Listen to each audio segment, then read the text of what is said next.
शिव की कृपा, उनकी उदारता, उनकी करुणा, उनकी दया। शरीर देने वाले ने शरीर दे दिया, मन देने वाले ने मन भी दे दिया, चित्त देने वाले ने, उस परमात्मा ने चित्त भी दे दिया। सब कुछ दिया उस परमात्मा ने, ऐसा नहीं है कि कुछ दिया नहीं। अब जो शरीर दिया है, उस शरीर का सदुपयोग कैसे करना है, ये आप पर निर्भर करता है। जो चित्त दिया है, उस चित्त का प्रयोग कैसे करना है, ये आप पर निर्भर करता है। जो बुद्धि दी है उस परमात्मा ने, उस बुद्धि का प्रयोग कैसे करना है, ये आप पर निर्भर करता है। आप किस तरह से, कैसे इस चित्त का, इस बुद्धि का, इस मन का, इस शरीर का प्रयोग करते हैं, ये आप जानते हैं। माना ये संसार सागर, पीछे की आवाज खोलो, पीछे की। माना कि ये संसार सागर बड़ा विचित्र है। इस संसार सागर में जन्म लेना और इस संसार सागर में जन्म लेकर भगवान का भजन करना दोनों कठिन है। और उससे भी ज़्यादा कठिन है संसार सागर में आकर, परिवार में रहकर, परिवार के साथ में बैठकर भगवत नाम लेना, ये बहुत कठिन। एक बक्सों की आवाज, बड़ा बक्सों की, अंदर के भी सारे बक्से, बाहर के भी। एक मानव की देह, मनुष्य का शरीर, ये भी नहीं आ रही है। एक मानव की देह, मानव का शरीर, और उस मानव के शरीर में 5 कर्मेंद्री, 5 ज्ञानेंद्री और 1 मन, ये 11 रूपी इंद्रियां, इनको कंट्रोल में रखना बहुत कठिन है। आज एकादशी का लोग व्रत करते हैं, करना भी चाहिए। परम भगवतीय जीव एकादशी का व्रत करते हैं कि हम भोजन छोड़ देते हैं, हम ये नहीं खाएंगे, हमारी एकादशी है, हम ये नहीं खाएंगे, हमारी एकादशी है। पर शिव महापुराण की कथा कहती है कि एकादशी सफल कब होती है, जब आपकी 5 कर्मेंद्री, 5 ज्ञानेंद्री और 1 मन, ये आपके कंट्रोल में हो, तो समझ लो कि एकादशी पूर्ण हो गई और एकादशी का फल आपको प्राप्त हो गया। अब हमारी इंद्रियां हमारे कंट्रोल में नहीं है। नेत्र गलत देख रहे हैं, जिह्वा गलत बोल रही है, कान गलत सुन रहे हैं, श्रवण शक्ति गलत जगह जा रही है, नेत्र गलत जगह जा रहा है, जिह्वा गलत बोल रही है। जब ये हमारी इंद्रियां हमारे कंट्रोल में नहीं होंगी, जब ये हमारी इंद्रियां हमारे संयम में नहीं होंगी, तो हम कितना भी व्रत कर लें, हम कितना भी उपास कर लें, हम चाहे कितने भी भूखे रह लें, तो भी उस व्रत का फल नहीं मिलेगा। व्रत का फल कब मिलता है, जब हमारी इंद्रियां हमारे काबू में हो। कि नेत्र दिए रे तूने दाता बन के, नेत्र दिए रे तूने दाता बन के, और कभी नहीं दरस कियो, दयालु मैंने अवगुण बहुत कियो, अवगुण बहुत कियो, दयालु मैंने अवगुण बहुत कियो। और मुख तो दिया रे तूने दाता बन के, मुख तो दिया रे तूने दाता बन के, कभी नहीं भजन कियो, दयालु मैंने अवगुण बहुत कियो, कभी नहीं भजन कियो, दयालु मैंने अवगुण बहुत कियो, अवगुण बहुत कियो, दयालु मैंने अवगुण बहुत कियो। ये संसार सागर में आने के बाद यदि मैंने अपनी इंद्रियों को संयमित नहीं किया, संसार सागर में आने के बाद हमने अगर अपनी इंद्रियों को काबू में नहीं किया, तो फिर ये मानव का देह बेकार, फिर ये मानव का देह बेकार। अगर हम अपनी इंद्रियों को काबू ना कर पाए, प्रेशर खोलो, प्रेशर नहीं आ रहा, अंदर भी नहीं आ रहा, बाहर भी नहीं आ रहा, अपनी इंद्रियों को काबू करा, तो समझो कि हमने एकादशी का व्रत किया। कई लोग प्रदोष का व्रत करते हैं, हम उनसे कहते हैं कि आपने अपने कितने दोषों को समाप्त कर दिया। प्रदोष का व्रत तब सफल है जब आप अपने दोषों को समाप्त करो। मैं गुस्सा नहीं करूंगा, गलत व्यसन नहीं करूंगा, गलत बात नहीं बोलूंगा, गलत चीज नहीं खाऊंगा, अपने दोषों को समाप्त करो। और जब हम अपने दोषों को समाप्त करते हैं, जब हम अपने दोषों को बिल्कुल शून्य पर लाकर छोड़ देते हैं, तो समझो कि हमारा प्रदोष का व्रत सफल हुआ। तब समझें कि हमने प्रदोष का व्रत किया। हमारे भीतर के दोष समाप्त नहीं हो रहा है और हम सोचें कि व्रत कर लें, उससे भगवान राजी हो जाएगा, नहीं हो सकता। बोल बम का नारा है, सारी समस्या का हल श्री शिवाय, श्री शिवाय। अपने भीतर के दोष को जिस दिन हमने समाप्त किया, उस दिन परमात्मा हमको मिले। आज मां कर्माबाई की जयंती है। संपूर्ण देशवासियों को भगवान जगन्नाथ जी की परम भक्त, भगवान कृष्ण की परम भक्त मां कर्माबाई जयंती की बहुत बहुत बधाई हो आप सभी। संपूर्ण साहू समाज को, जो मां कर्मा के वंशज हैं, सभी संपूर्ण साहू समाज को भी हमारी ओर से बहुत बहुत बधाई कि आपका जन्म मां कर्मा के उस वंश में हुआ है जिन्होंने अपने हाथों से भगवान कृष्ण को, जगन्नाथ को अपने हाथों से भोजन कराया है। उन कर्मा मां को सभी को साथ हो। भक्ति, विश्वास, ये दो चीजें हैं। कितनी भी भक्ति कर लो, कितना भी भजन कर लो, कितना भी कीर्तन कर लो, कितना भी मंत्र जाप कर लो, कितना भी स्मरण कर लो, अगर तुम्हारा विश्वास तुम्हारे परमात्मा के प्रति नहीं है, तो फिर तुम्हारा कीर्तन करना, तुम्हारा भजन करना, तुम्हारी भक्ति करना बेकार। पर यदि तुमने विश्वास पूर्ण कर लिया, उसके ऊपर संपूर्ण अपना जीवन का भार सौंप दिया, फिर तुम कहीं जाओ ना जाओ, वो परमात्मा तुम्हें स्वीकार कर ले। आज से 25 साल पहले का एक टीवी पर एड चलता था। 25 साल पहले, 20 साल पहले आप लोगों ने भी बहुत टीवी पर नाटक देखे होंगे, चित्रहार देखा होगा, और बहुत सारी वीडियो आती थी, मूवियाँ आती थी, सब देखते थे अलग अलग चैनल पर। ईमानदारी से बोलना, आपने भी ये वाला सुबह सुबह श्री यंत्र बेचने वाले भी टीवी पर एड देते थे, बोलो सही है कि गलत है? फिर कुबेर यंत्र बेचने वालों ने भी कहा कि हम इस यंत्र को बेचें। फिर हनुमान जी का यंत्र भी बेचने वाले, हम हनुमान जी का यंत्र बेचें। पहले टीवी पर बहुत सारे यंत्र बिकते थे, अलग अलग यंत्र बताए जाते थे। वास्तु शांति का यंत्र है, कुबेर का यंत्र है, लक्ष्मी का यंत्र है, ग्रह दोष निवारण यंत्र है, सारे यंत्र बिकते थे। और उसको लेने के लिए किसी दुकान पर नहीं जाना पड़ता था, आपके यहाँ ऑनलाइन वो यंत्र घर पर आ जाते थे। उसको लेने नहीं जाना है, आपने टीवी पर एड देखा, मोबाइल पर, फोन पर बात करी, हमको ये यंत्र चाहिए, और वो यंत्र तुम्हारे यहाँ आ जाता है। कई लोगों के घर में भी यंत्र होंगे, कई लोगों ने पूर्व में वो उन यंत्रों को बुलवाया भी होगा। पर एक निवेदन है, घर में श्री यंत्र रखो, घर में कुबेर यंत्र रखो, घर में ग्रह दोष निवारण यंत्र रखो, घर में वास्तु दोष निवारण यंत्र रखो, घर में तुम चाहो जितने यंत्र रखो। वो यंत्र कब काम करेंगे? वो यंत्र कब काम करते हैं?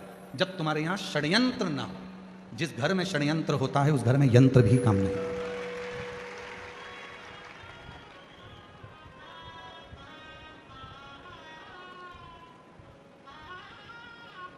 इतना षड्यंत्र घर के अंदर चलता है,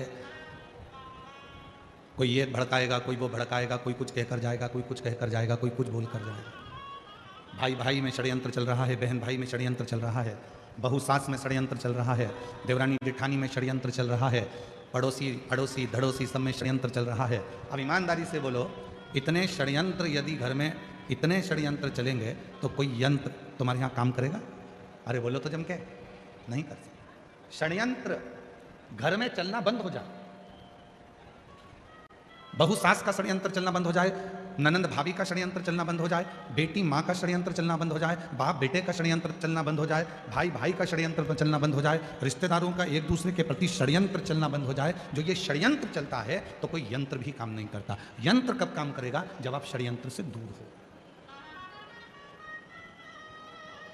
भैया टीवी पर बात करी फोन लगा के, हमारे घर में शांति नहीं है, उसका यंत्र भेज दो। उसने ग्रह शांति का यंत्र भेजा, पर ग्रह शांति का यंत्र काम ही नहीं कर रहा, क्योंकि षड्यंत्र इतना ज्यादा हो रहा है। उधर से फोन आता है वो अपनी माँ को भड़का देते हैं, उधर से फोन आता है वो अपनी सास को भड़का देते हैं, उधर से फोन आता है वो अपनी बहू को भड़का देते हैं, उधर से फोन आता है वो अपनी बेटी को भड़का देते हैं।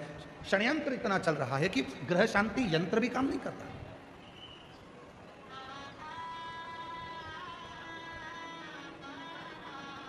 वो ग्रह शांति यंत्र भी काम नहीं करेगा अगर षड्यंत्र है। फिर किसी ने कहा कि महाराज जी हमारे घर में वास्तु दोष हो गया। वास्तु दोष हो गया, तुमने इधर की सीढ़ी तोड़वाकर उधर सीढ़ी लगवाई, तुमने दुकान बदल कर देख ली, तुमने घर बदल कर देख लिया, तुमने रिश्तेदार बदल कर देख लिए, तुमने घर की दिशा बदल कर देख ली, तुमने सोने का पलंग बदल कर देख लिया, तुमने रसोई घर बदल कर देख लिया। शिव पुराण कहती है जब तुमने सब कुछ बदल कर देख लिया और तो भी वास्तु दोष शांत नहीं हो रहा, तो अपने आप को थोड़ा सा बदलना प्रारंभ करो, तुम्हारा ग्रह का दोष और वास्तु दोष अपने आप शांत हो। हम बदल नहीं रहे, हम बदल नहीं पा रहे, अपने आप को नहीं बदल रहे। सास कहती है मैं नहीं बदलूंगी, बहू कहती है मैं नहीं बदलूंगी, बेटा कहता है मैं नहीं बदलूंगा, बाप कहता है मैं नहीं बदलूंगा। बदलेगा कौन? सियोर वाला महाराज बदलेगा कौन? बदलना तुमको पड़ेगा अपने घर को सही करने के लिए, श्रेष्ठ करने के लिए। अपने घर का सुख देखना चाहते हो तो अपने आप को बदलो, अपने आप। चंद्रमौली, चंद्रशेखर, चंद्रेश्वर, चंद्रशेखर शिव महापुराण की कथा भूसावल में चल रही है। चंद्रशेखर सीखो, चंद्रशेखर शिव महापुराण की कथा से थोड़ा सा सीखिए कि चंद्रदेव सबको बदलना चाहते हैं। चंद्रदेव कहते हैं मेरी जो 27 पत्नियां हैं वो मेरे अनुकूल चले, और चंद्रदेव की 26 पत्नियां कह रही हैं कि आप हमारे अनुकूल तो चलो थोड़ा सा। दूसरे को झुकाने से पहले अपने आप को झुकना पड़ेगा। एक गुरुजी आ रहे थे घर पर, मम्मी पापा ने, माता पिता ने छोटे से बच्चे को समझा दिया, सुनो आज शाम को 4 बजे गुरुजी आएंगे, ठीक है, प्रणाम करना, ठीक है, दंडवत करना, ठीक है। बच्चे ने कह दिया ठीक है। शाम को 4 बजे गुरुजी आ गए। माँ ने अपने बेटे को बुलाया, बेटे को बुलाकर कहा चलो गुरुजी को प्रणाम करो। बच्चा करने लगा नहीं करना। माँ ने फिर कहा गुरुजी को प्रणाम करो, अपने गुरुजी हैं प्रणाम करो। बेटा करने लगा नहीं करना।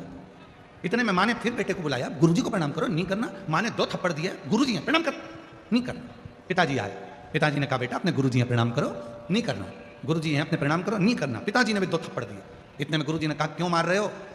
माता पिता बोले ये प्रणाम नहीं कर रहा। गुरुजी बोला नहीं कर रहा तो मत करने दो, तुम दोनों तो करो, तुम दोनों तो प्रणाम करो। और जैसे ही माता पिता ने झुककर प्रणाम करा, इतने में बच्चे ने साष्टांग दंडवत कर लिया। हम सुधरेंगे युग सुधरेगा, हम बदलेंगे, जम के बोलो, जम के, युग बदलेगा। गायत्री परिवार वाले कहते हैं हम सुधरेंगे युग सुधरेगा, हम बदलेंगे युग बदलेगा। कब बदलेगा? जब हम बदलेंगे। कब सुधरेगा? जब हम सुधरेंगे। और हम क्या कर रहे हैं? बहू को सुधारने का प्रयास कर रहे हैं। हम क्या कर रहे हैं? सास को सुधारने का प्रयास कर रहे हैं। हम क्या कर रहे हैं? बेटे को सुधारने का प्रयास कर रहे हैं। हम क्या कर रहे हैं? बाप को सुधारने का प्रयास कर रहे हैं। हम क्या कर रहे हैं? भाई को सुधारने का प्रयास कर रहे हैं। हम क्या कर रहे हैं? बहन को सुधारने का प्रयास कर रहे हैं। सबको सुधारने का प्रयास करा, पहले अपने आप को सुधारा।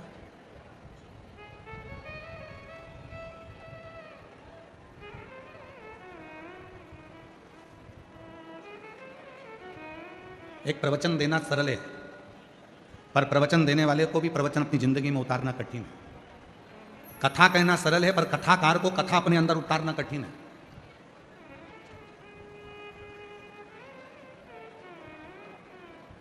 आज के जमाने में ढेर सारे कथाकार मिल जाएंगे, आपको कथा भी कहते हैं, पर वो कथा अपने जीवन में उतारते कितनी है? कितना उतारते? शिव पुराण का ट्रेंड चल रहा है तो शिव पुराण वाचना चालू कर दो। श्रीमद् भागवत का ट्रेंड चले तो श्रीमद् भागवत वाचना प्रारंभ कर दो। रामचरितमानस का ट्रेंड चले तो रामचरितमानस वाचना प्रारंभ कर दो। नहीं भाई, शिव पुराण, राम कथा, श्रीमद् भागवत, गीता, ये सब पुराणे, जितने भी शास्त्र हैं, शिव पुराण कहती है जो भी पुराण वाचो आप दूसरों को वाच कर सुनाओ, उससे पहले उस पुराण का आधे से ज़्यादा अंश अपनी जिंदगी में उतारो, तब शिव पुराण सुनाओ, तब श्रीमद् भागवत कथा सुनाओ, तब रामचरितमानस सुनाओ। अपने आप को सवारो थोड़ा।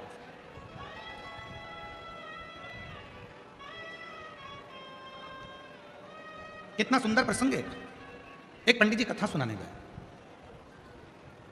कथा में वो बोल रहे थे कि भव सागर से पार उतरना है तो भगवान शिव का नाम लेना पड़ेगा। नमः शिवाय जपो, श्री शिवाय नमस्तुभ्यं बोलो, ओम नमः शिवाय जपो, पार उतर जाओ। 3 महिलाओं ने बात सुन ली और तीनों महिला सिर पे अपनी माखन की मटकी, दूध की मटकी लेकर दूसरे गांव में दूध बेचने जाती थी। बीच में नदी पड़ती थी। तीनों महिला रोज नाव वाले को बुलाती थी, नाव वाले को थोड़ा सा पैसा देती और उस पार उतर कर दूध बेच कर आ जाती। तीनों महिलाओं ने नाव वाले को बुलाया। इतने में एक महिला ने कहा कि अभी गुरुजी के मुख से सुना था, भव सागर से पार उतरना है तो भगवान का नाम लो। जब भगवान का नाम लेकर भव सागर से पार उतर सकते हैं तो फिर ये छोटी सी नदी है, नाव से क्या पार करना। इसलिए नाव वाले से बोल दो नाव वापस ले जाए। आज गुरुजी के कहने से अपन जब भव सागर से पार उतर सकते हैं नाम लेकर, तो फिर इससे भी पार उतरना है। तीनों महिलाओं ने अपने अपने मटके सिर पर ले लिए और उन्होंने हाथ जोड़कर नमः शिवाय नमः शिवाय नमः शिवाय नमः शिवाय जपती जपती पानी में चली गई। पानी में चलते चलते चलते चलते नमः शिवाय बोलते बोलते बोलते बोलते नदी पार कर ली।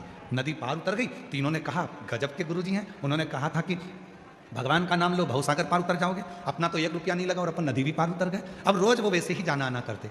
एक दिन उन्होंने गुरुजी से कहा, गुरुजी कल कथा समापन होने वाली है, आप हमारे घर भोजन करने चलना। गुरुजी ने कहा ठीक है चल चलेंगे। महिलाओं ने, तीनों ने कथा सुनी, गुरुजी को साथ लिया, तीनों नदी पर पहुंची और नदी पर जाकर तीनों ने गुरुजी से कहा चलो। गुरुजी बोले नाव तो बुलाओ। महिला बोली नहीं नहीं, आपने कहा था भव सागर पार उतरना है तो भगवान का नाम लेना पड़ेगा। जिस दिन से हमने सुना था उस दिन से हमने भगवान का नाम लिया और नदी पैदल चलकर पार उतरते हैं। गुरुजी ने कहा पागल हो गई हो, मूर्ख हो क्या, डूब जाओगी, ऐसा नहीं हो सकता। महिला कहने लगी हम तो चल रहे हैं, तुम तो कथा वाचते हो, तुमको तो विश्वास होना चाहिए, चलो हमारे साथ। और जो महिलाएं नमः शिवाय बोलती बोलती चली, गुरुजी को भी कहा चलो। गुरुजी को जो साथ में लिया, महिलाएं तो पार उतर गई, गुरुजी डुबक डुबक डुबक डुबक पानी में डूबने लगे। महिलाओं ने उनका हाथ पकड़ा, खींचा और लेकर पार उतर गई। गुरुजी ने महिलाओं के चरण पकड़ लिए कि तुमने मेरी वाणी पर, मेरे पुराण पर, मेरी बात पर भरोसा करा, इसलिए तुम पार उतर जाती हो, और मैं बाँचता हूं तो भी भरोसा नहीं कर पाया, इसलिए डूब जाता। इसलिए एक कथाकार का सबसे बड़ा नियम होना चाहिए, जितनी कथा वो व्यासपीठ से कहते हैं उतनी कथा को अपने ऊपर भी अमल करें। जब अपने ऊपर अमल करेंगे और फिर दूसरे को कहेंगे तो वो कथा असर करेगी। वो कथा असर, कथा कब असर करेगी, जब वो अपने ऊपर भी धारण करें। अपने ऊपर कई लोग कहते हैं वो सियोर वाला बाबा कथा कहता है, इतने सारे पत्र इकट्ठे होते हैं, लोग कथा सुनने आते हैं, पत्र भी लेकर आते हैं, सबकी मनोकामना पूरी हो जाती है। ऐसा क्या है शिव पुराण की कथा में? हम कहते हैं कथा वाचने से पहले अपने ऊपर अमल करो। जितनी बातें शिव महापुराण में कही जाती है इस व्यासपीठ से, उतनी हमारे ऊपर भी पूरी पूरी अमल करते हैं, तब आपको व्यासपीठ पर आकर कहते हैं, तब स्वयं अमल करो। शिव पुराण कहती है बीच की बेलपत्र पर शहद लगाकर शंकर जी को लगाकर एग्जाम देने जाओ। शिव पुराण ये भी कहती है साथ में मेहनत करो, परिश्रम करो, रात दिन एक करो, अपनी मेहनत को 4 गुना करो और फिर बेलपत्री पर शहद लगाकर शिव को लगाकर जाओ, तुम्हें सफलता मिलेगी। शिव पुराण कहती है परिश्रम हल्का मत करना, परिश्रम 4 गुना बढ़ाकर करना। शिव पुराण कहती है।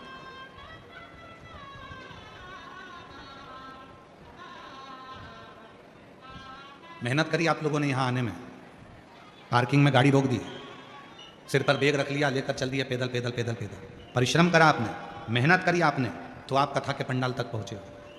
मेहनत नहीं करते तो यहाँ तक पहुंच नहीं पाते, घर पर रहते अरे भैया इतनी भीड़, अरे भैया ट्रैफिक जाम, हमसे तो नहीं बनेगा, तो फिर नहीं जा। वैष्णो देवी कौन कौन गया है? सब गए। रखो। सप्तशृंगी माता के मंदिर कौन कौन गया है? सब गए। जब माता सप्तशृंगी के मंदिर पर जाते हैं, सीढ़ियाँ चढ़ते हैं, धीरे धीरे बढ़ते हैं, तो लोग चिल्ला कर पूछते हैं लोगों से, भैया कितना है? चलते जाओ। वैष्णो देवी जाने वालों से पूछते हैं जब थक जाते हैं, क्यों भैया मंदिर कितनी दूर है? चलते जाओ। फिर पीछे से आवाज आती है, चलते जाओ, मत घबराओ, चलते जाओ, मत घबराओ, चलते जाओ, मत घबराओ। हमारे सनातन धर्म के जितने मंदिर हैं, देवालय हैं, शिवालय हैं, माँ आदिशक्ति दुर्गा भवानी के जितने स्थान हैं, चाहे वैष्णो देवी हो, चाहे मैहर हो, चाहे सलकनपुर हो, देवास की टेकरी हो, चाहे सप्तशृंगी माता हो, चाहे विंध्याचल की माता हो, जितनी भी माता के मंदिर हैं, हम चढ़ते जाते हैं, चढ़ते जाते हैं, ऊपर की ओर बढ़ते जाते हैं और कहते जाते हैं भैया कितनी दूर है? चलते जाओ, मत घबराओ, चलते जाओ, मत घबराओ, चलते जाओ, मत घबराओ। क्यों? वो मंदिर हमें प्रेरणा देते हैं कि मंजिल तक पहुंचना है, बैठ मत जाना, चलते जाना, घबराना नहीं, आगे बढ़ते जाना, तुम्हें मंदिर का दर्शन हो जाएगा, तुम्हें माँ का दर्शन हो जाएगा, सप्तशृंगी माता तुम्हें दर्शन दे देगी, तुम चलो तो।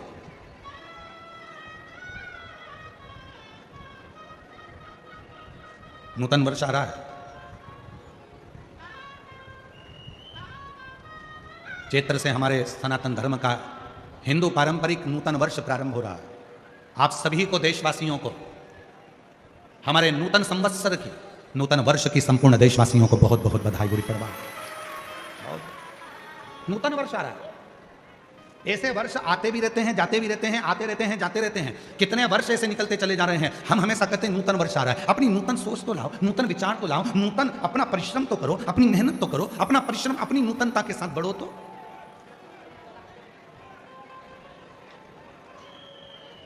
चलते जाओ मत घबराओ, चलते चलते जाओ। एक साल में कई मेरी जीजियां बैठी हैं और कई मेरे जीजा बैठे हैं, और कई मेरी बेटियां बैठी हैं, कई मेरे बेटा बैठे हैं, कई बुजुर्ग माँ बाप बैठे हैं। कहने में पीछे नहीं हटूंगा, भले आपको बुरा लग जाए लग जाए। एक साल में कम से कम 50 दोस्त बनाते हो आप लोग, हर साल 50 दोस्त बनाते हो। शिव पुराण कहती है 50 दोस्त बनाना सरल है, पर एक दोस्त से 50 साल रिश्ता निभाना कठिन है।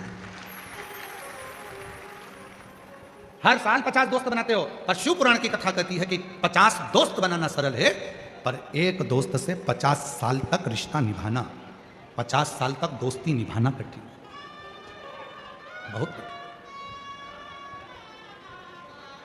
आजकल एक नया काम चालू हो गया, शादी की सालगिरह 25वीं, क्या बोलते हैं उसको, क्या बोलते हैं, सिल्वर जुबली,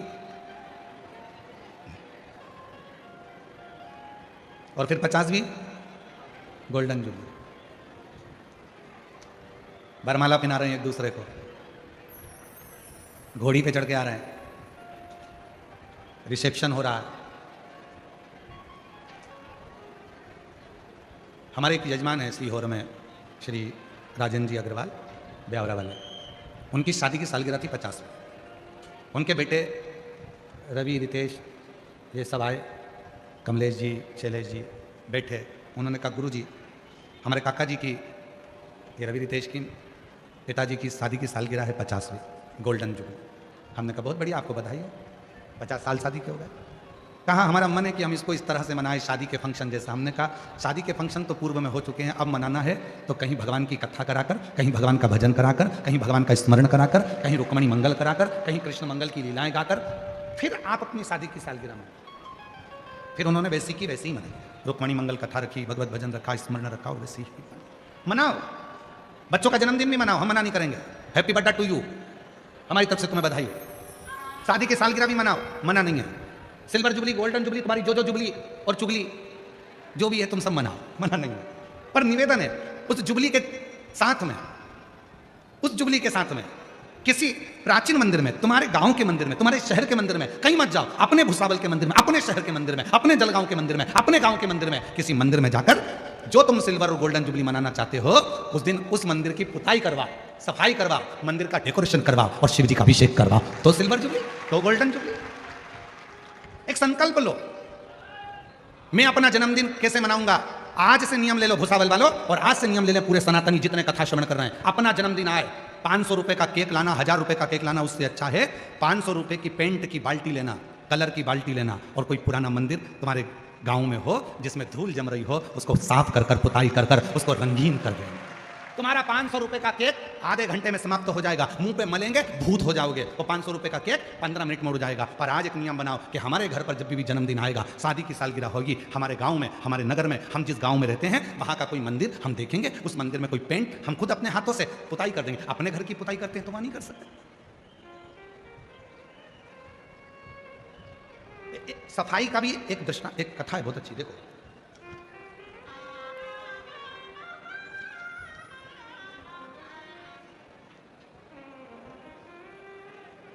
एक सुंदर प्रसंग है शिव महापुराण का।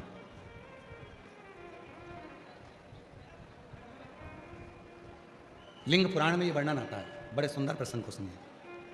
एक गांव में रहने वाला एक व्यक्ति था, लोग उसको प्रेम से शंभू कहते थे। बहुत भोला था, इतना भोला कोई बता दे ये काम कर लो तो वो काम कर लेता, जो बोलो वो कर लेता। बूढ़ी माँ थी, एक बहन थी,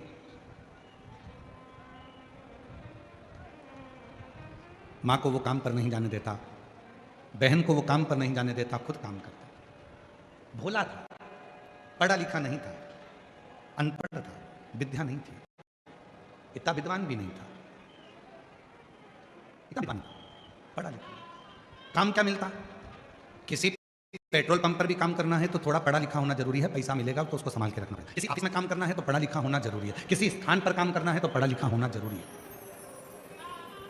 पर उसको तो कुछ पढ़ा ही नहीं था, परिस्थिति ठीक नहीं थी तो विद्या नहीं थी। भोला कहते थे लोग, बिल्कुल सीधा। इस कथा में भी कई माताएं ऐसी बैठी हैं एकदम भोली हैं, एकदम भोली। कई बेटे इस कथा में ऐसे बैठे हैं बिल्कुल भोले, कई बहुएं इतनी भोली होती हैं कुछ नहीं, कौन षड्यंत्र रच रचने तो उसको कोई मतलब नहीं। कई मेरे बेटे ऐसे बैठे हैं जिनको कोई मतलब नहीं, भोलापन है, कुछ नहीं। और जो भोला होता है ना उसको बहुत काम बताया जाता है। घर में बूढ़ी माँ थी, बहन थी, किसी को काम पर नहीं भेजता था क्योंकि गलत संगत में ना हो जाए, गलत कार्य ना हो जाए, तो खुद काम करता था। एक सेठ जी के पास गया, सेठ जी से हाथ जोड़कर कहा, बाबा जी, भोला ने हाथ जोड़कर कहा, मुझे काम दे दीजिए। लिंग पुराण का यह सुंदर दृष्टांत है, लिंग पुराण का यह बहुत सुंदर चरित्र है, बहुत सुंदर चरित्र। बाबा जी, हमको थोड़ा सा काम दे दीजिए। काम? हाँ ठीक है। पढ़े लिखे हो? नहीं। कुछ आता है? नहीं। भोजन बना लेते हो? नहीं। कुछ नहीं। नहीं बना पाते? नहीं। कुछ नहीं। तो फिर एक काम करो, तुम हमारे घर में सफाई करना, तुम्हारे घर में पोछा झाड़ू करना, सफाई।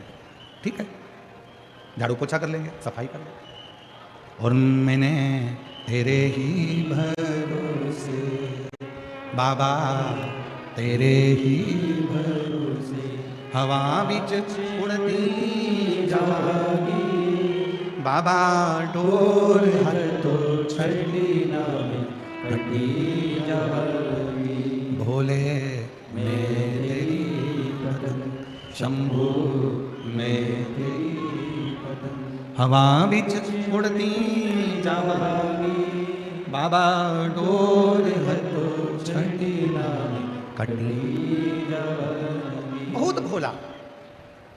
एक काम करो, तुम हमारे घर की सफाई करो, झाड़ू लगाओ, पोछा लगाओ, हम तुम्हें भोजन देंगे लेकर, तनख्वाह देंगे लेकर। ठीक, झाड़ू पोछा करना। हर हर झाड़ू कर रहा है, पोछा कर रहा है। एक दिन शिव मंदिर के सामने से निकल कर जा रहा था। शिव पुराण का बड़ा सुंदर संवाद है, थोड़ा ध्यान लगाकर सुनना इसको।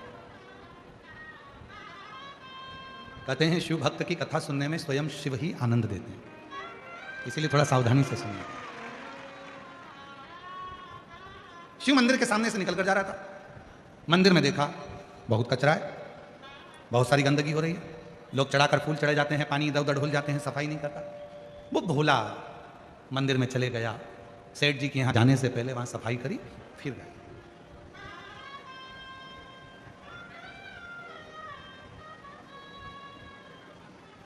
और सफाई का फल बहुत मिलता है। शिव मंदिर में दीप जलाने का, शिव मंदिर में सफाई करने का, शिव मंदिर में बुआरी लगाने का, झाड़ू लगाने का, शिव मंदिर में जल भरकर रखने का, शिव मंदिर में एक लोटा जल चढ़ाने का, शिव मंदिर में शंकर जी की चढ़ी हुई बेलपत्र उठाकर धोकर वापस शिव को चढ़ाने का बहुत फल मिलता है, बहुत फल। एक पत्र है, अच्छा है।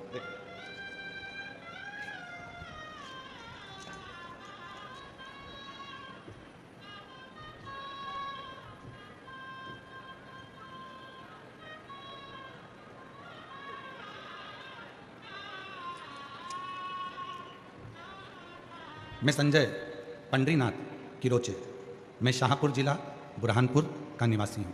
मेरा मोबाइल नंबर ये है, कहीं बैठे हों तो आ सकते हैं। मेरा बेटा रुपेश संजय किरोचे, उसकी तबीयत 26/1/2026 को अचानक से ख़राब हो गई थी। उसको सावदा ले गए, वहाँ सावदा के डॉक्टरों ने देखा कि फिर डॉक्टर ने संभाजी नगर औरंगाबाद ले जाने को बोला। बाबा, मेरा बेटा 18 दिन तक वेंटिलेटर पर रहा, उसके छाती में गठान हो गई थी। बाबा, कथा में जो शिवरात्रि का उपाय बताते हो, मंदिर में सफाई करने का बोलते हो, झाड़ू लगाने का बोलते हो, मैं नहीं जानता था कि झाड़ू लगाने से, पोछा लगाने से, मंदिर में जल चढ़ाने से क्या होता है। जब मेरा बेटा वेंटिलेटर पर पड़ गया, छाती में एक गांठ हो गई, डॉक्टर के हिसाब से वेंटिलेटर से उतरना कठिन था, पर केवल आपके प्रवचन में सुना था कि मंदिर की सफाई कर दो, झाड़ू लगा दो, तो हमारी जिंदगी की बहुत सारी उलझनें साफ हो जाती हैं। मुझे नहीं मालूम, रात्रि के 12 बज रहे थे, हॉस्पिटल के साइड में एक मंदिर था, उस मंदिर में बहुत सारा कचरा था। मैंने सब कचरे को अपने गमछे में, गमछा मतलब एक कंधे पर रखने वाला अंगोछा, उसमें रख लिया। सारा कचरा उठाकर ले जाकर मैंने एक कोने में डाल दिया। जितने दिन तक बेटा वेंटिलेटर पर था उतने दिन, 3 दिन तक लगातार मैं यही करता रहा। चौथे दिन डॉक्टर ने कहा तुम्हारे बेटे के जो हार्ट में गठान थी फेफड़ों में, वो गल चुकी है और अब तुम्हारा बेटा पूरा ठीक हो चुका। डॉक्टर अपना काम कर रहे थे, तुम अपना काम कर रहे थे। एक पत्र और देखो, बड़ा सुंदर है।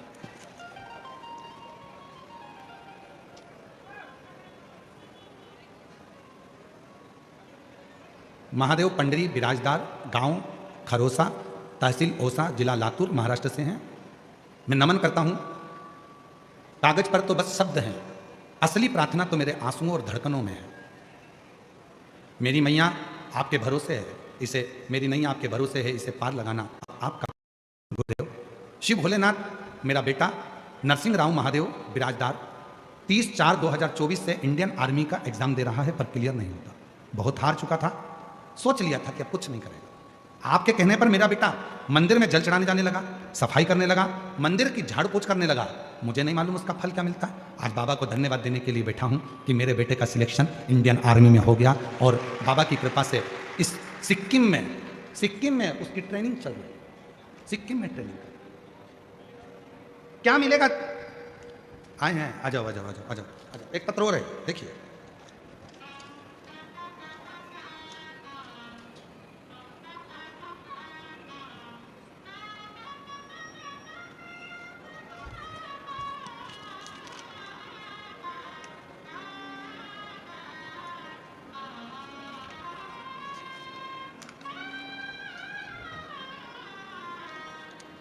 मैं राधा रमेश सानप, मेरा मोबाइल नंबर ये है, मैं जलगांव की निवासी हूँ। 2020 से मुझे 4थी स्टेज का, 4th स्टेज का ब्रेन कैंसर हुआ। स्टेज देखिएगा कौन सा है ब्रेन कैंसर का, चौथा। आप ही हैं, आ जाओ, आ जाइए, आ जाओ। 4th स्टेज का कैंसर 2020 में हुआ। डॉक्टर ने कह दिया कि अंतिम समय है, ले जाओ। ब्रेन का कैंसर बहुत कठिन, ठीक हो नहीं सकते। नासिक के अस्पताल में ले गए, वहाँ डॉक्टरों को दिखाया, इलाज करवाया, पर डॉक्टर ने कह दिया मुश्किल है, उम्मीद बहुत कम है, उम्मीद बहुत कम है, ये ले जाओ। तब मेरी देवरानी ने बताया कि सियोर वाला बाबा कथा सुनाता है, कथा सुनने में बड़ी बड़ी बीमारी भी ठीक हो जाती है। सियोर वाला बाबा कथा कहता है और कथा सुनने में बड़ी बड़ी बीमारी ठीक हो जाती है। गुरुदेव मैंने कथा सुनी, हर रोज मंदिर में जाके 1 लोटा जल चढ़ाती रही। दवाएं अपना काम करती हैं और आप कहते हो दुआ अपना काम करती है। बाबा डॉक्टर ने तो 15 दिन दिए थे, आज मैं 2020 से अभी तक कैंसर को हराकर शिव की भक्ति करती हूँ, कैंसर को हराकर शिव की भक्ति करती हूँ। ऐसा चमत्कार, अटूट विश्वास किसी ने, मेरे गांव के लोगों ने नहीं देखा, जो मुझे देखकर कहते हैं कि गजब, शिव के जल का इतना महत्व है, शिव की पूजन का इतना महत्व। एक पत्र और है। मेरा नाम वैशाली नारायण गवली, मैं जामनेर तालुका में पंठास खेड़ा गांव से हूँ। मेरी माँ को कैंसर की बीमारी थी, डॉक्टर ने बताया कि 2री स्टेज का कैंसर है। हमने ऑपरेशन भी करा लिया, फिर भी आराम नहीं लगा। समय आया, डॉक्टर ने कह दिया कि जीभ निकालना पड़ेगी, जीभ काटना पड़ेगा, कैंसर बढ़ चुका है। तब किसी ने कहा कि वो सियोर वाला बाबा कथा कहता है और उसके यहाँ का रुद्राक्ष पानी में गलाया जाए, वो पानी पिलाया जाए तो बच सकती है। हम लोग तुरंत सीहोर गए, वहाँ से रुद्राक्ष लिया, तांबे के लोटे में गलाते, शिव जी को जल चढ़ाते और अपनी माँ को देते। माँ उसको थोड़ी देर मुंह में रखती। बाबा की ऐसी कृपा होगी गुरुदेव, डॉक्टर ने कह दिया अब जीवान काटने की जरूरत नहीं है, भोजन भी करने लगी और आज बाबा की कृपा से मेरी माँ पूर्ण तरह से स्वस्थ हो गई। मैं बाबा को यहाँ कहीं बैठी हूँ तो आ सकती हूँ प्रणाम करने के लिए, मैं बाबा के यहाँ प्रणाम। विश्वास,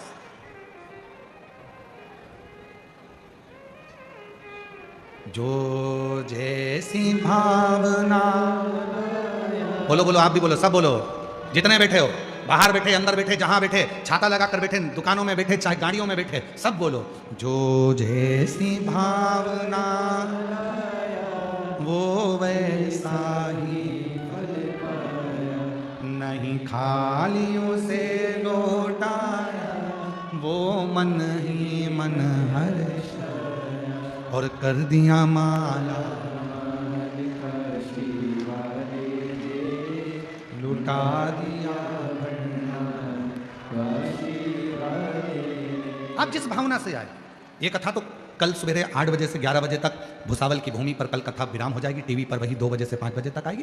पर जितने जयपुर वाले हैं, राजस्थान वाले हैं, राजस्थान में कथा का समय, कथा शिव पुराण थोड़ी कम सुनने में पहुंचती है, पर जितने जयपुर के आसपास वाले हैं, निवेदन है 20 मार्च से 26 मार्च तक 1 बजे से 4 बजे तक उस बाबा से पंडाल में बैठकर उससे झोली पसार कर प्रणाम कर कर विनय करो। ये मौका लगा, सुनो, बोलो।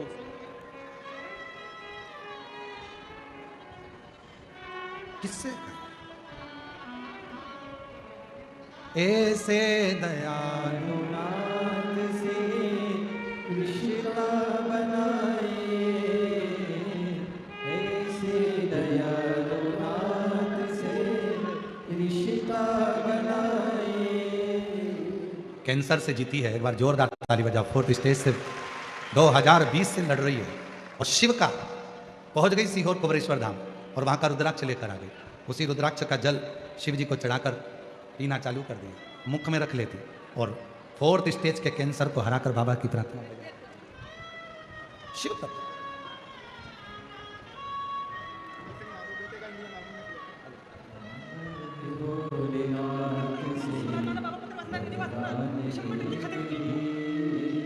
बेटे का इंडियन आर्मी में हुआ है, एक बार जोरदार ताली बजाकर एक बेटे को दे।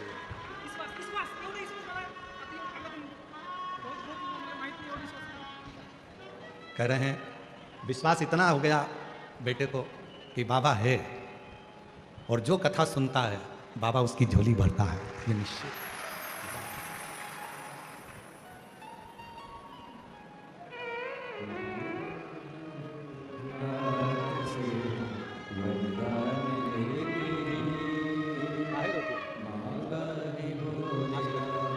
आंसू पोछो, रोते नहीं, अच्छा खुश खुश जाओ, आंसू पोछो, अच्छा आंसू पोछो पहले, फिर बेलपत्र दूंगा, दोनों आंसू पोछो। अब तो ठीक हो गए, किसको हुआ था?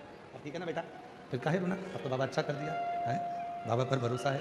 कैंसर को हराई है, और लगातार शिव के मंदिर जाकर नासिक में कह दिया था कि अब इसको घर ले जाओ, ठीक नहीं हो सकता, पर शिव की कृपा से आज बाबा को प्रणाम करने आई है। जोरदार ताली बजाओ।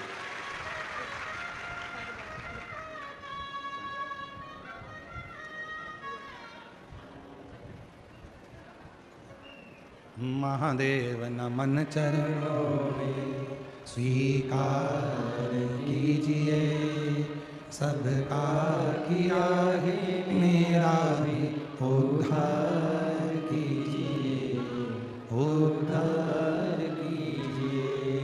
हे त्रिपुरधारी, हे त्रिशूलधारी, हे त्रिशूलधारी, हे त्रिशूलधारी।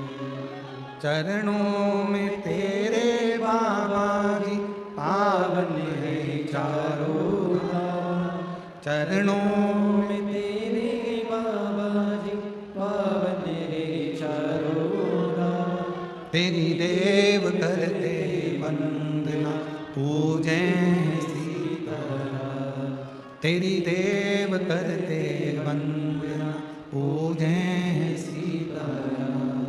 हो जाए पूरी कामना, हो जाए पूरी कामना, उपकार कीजिए, सबका किया है मेरा भी उद्धार कीजिए, उद्धार कीजिए। हे त्रिपुरधारी, हे त्रिशूलधारी। शिव से प्रार्थना करें, भोला शंभू बहुत सारा। उसने देखा कि मंदिर में बहुत कचरा है, मंदिर में बहुत सारा थोड़ा गंदा हो रहा है, उसने सफाई करी। गया फिर अपने सेठ जी के यहाँ सफाई करने, रोज मंदिर जाता, मंदिर में सफाई करता, फिर सेठ जी की, मंदिर में जाता, फिर सेठ जी की। अब तो एक समय ऐसा आ गया कि मंदिर में समय ज़्यादा लगने लगा और सेठ जी के यहाँ समय कम दिखने लगा। क्रोध आ गया सेठ जी को, गुस्से में लाल हो गया सेठ। लिंग पुराण की कथा कर रही है, शिव महापुराण की कथा कर रही है। सेठ जी ने हाथ पकड़ा उसको, घर से बाहर निकाल दिया। भूखा मरता है, मेरे घर से तेरा घर चलता है, तनख्वाह देता हूं तेरे को, रोटी देता हूं तेरे को। जब भूखा मरेगा तो मालूम पड़ेगा कहां समय पास करता है। शंभू के मुख से निकल गया, भोला के मुख से निकल गया। सेठ जी, जब आपके दरवाजे पर आता हूं उसके पहले मंदिर पड़ता है शिव जी का। थोड़ा कचरा दिखता है तो सुबह सुबह मैं वहां पर झाड़ू पोछा कर आ जाता हूं। झाड़ू पोछा तो मैं आपके यहां भी करता हूं तो वहां भी कर देता हूं।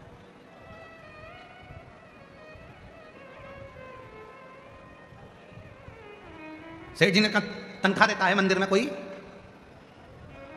मंदिर में कोई तुझे रोटी देता है?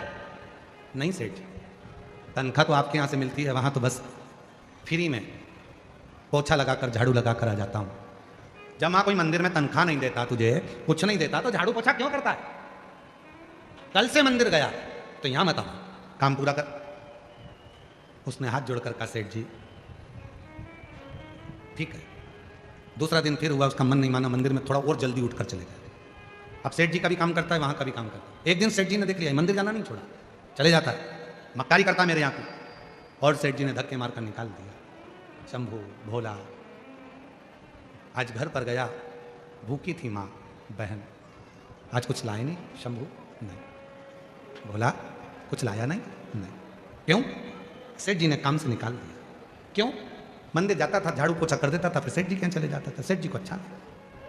अब क्या करेगा?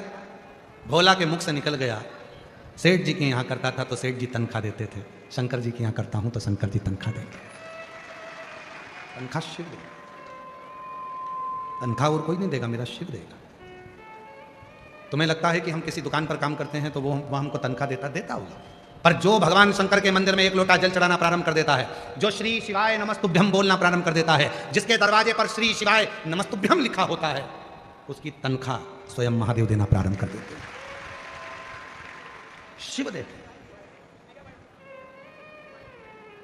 लग गया शंकर।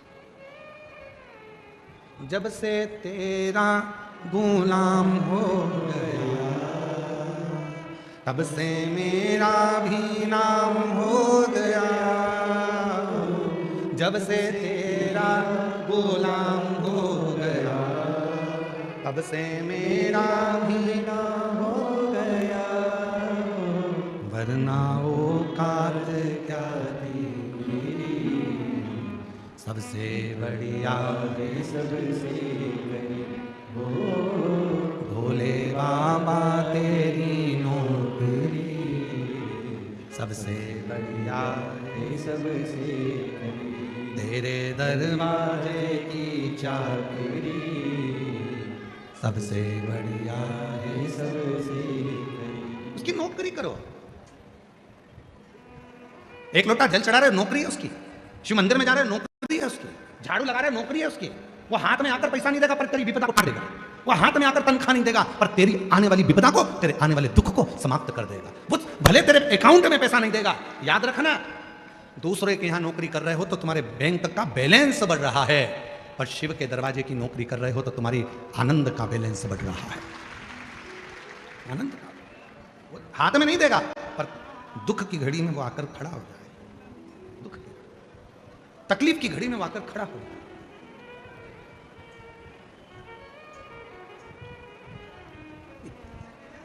और वो तकलीफ की घड़ी में जब वो आता है, दुख की घड़ी में जब वो आता है, ये इतने जो पत्र हैं, आप पत्रों का ढेर देखोगे तो इतना, हर कथा में पत्रों का ढेर लगता। आप देखो पत्रों का ढेर, देखिए देखिए, ये तो आज के पत्र हैं इसलिए हम इसको इधर रख लेंगे।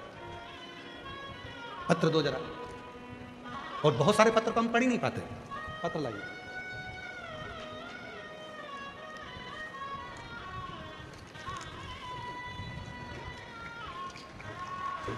पन्नी में से निकाल, चलो इसी रख दो, निकाल दो उसको। अच्छा नहीं लगता, अच्छा नहीं लगता।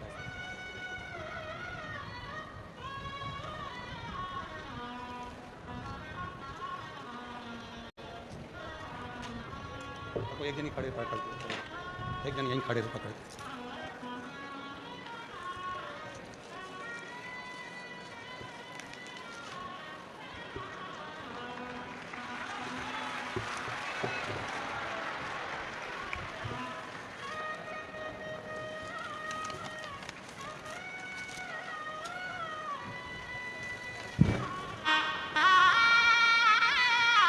ये पत्र नहीं है, ये मेरे कुबेरेश्वर बाबा ने जिन जिन की झोली में दिया है, ये उसका प्रमाण है, ये उसका प्रमाण है, ये पत्र नहीं है। सियोर वाला महाराज ना तो कभी भभूति देता है, ना कभी बेल देता है, ना नारियल देता है, बस केवल एक ही बात कहता है कि एक लोटा जल, पढ़ने के इधर केवल एक लोटा जल, और कभी पंडाल में कथा सुनने का मौका मिल जाए तो कथा सुनो, और बाबा क्या देगा ये उसके ऊपर निर्भर करता है।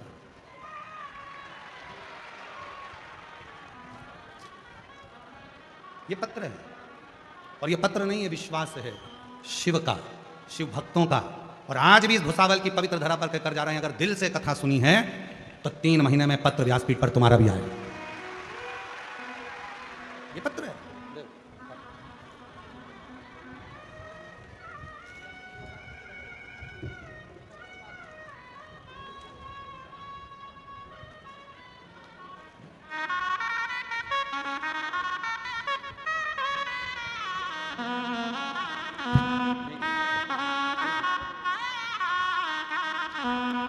जो दिल से मांगोगे वो दिल से देगा, जो दिल से मांगोगे वो दिल से देगा। मेरा भोला भंडारी खाली झोली भर देगा, मेरा भोला भंडारी खाली झोली भर देगा। जो मांगोगे वो दे।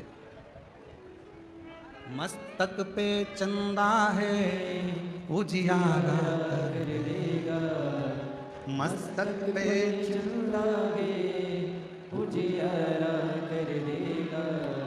मेरा भोला भंडारी खाली झोली भर देगा, मेरा भोला भंडारी खाली झोली भर देगा। आप दिल से उससे कहकर जाना, दिल से उसको बोल कर जाना।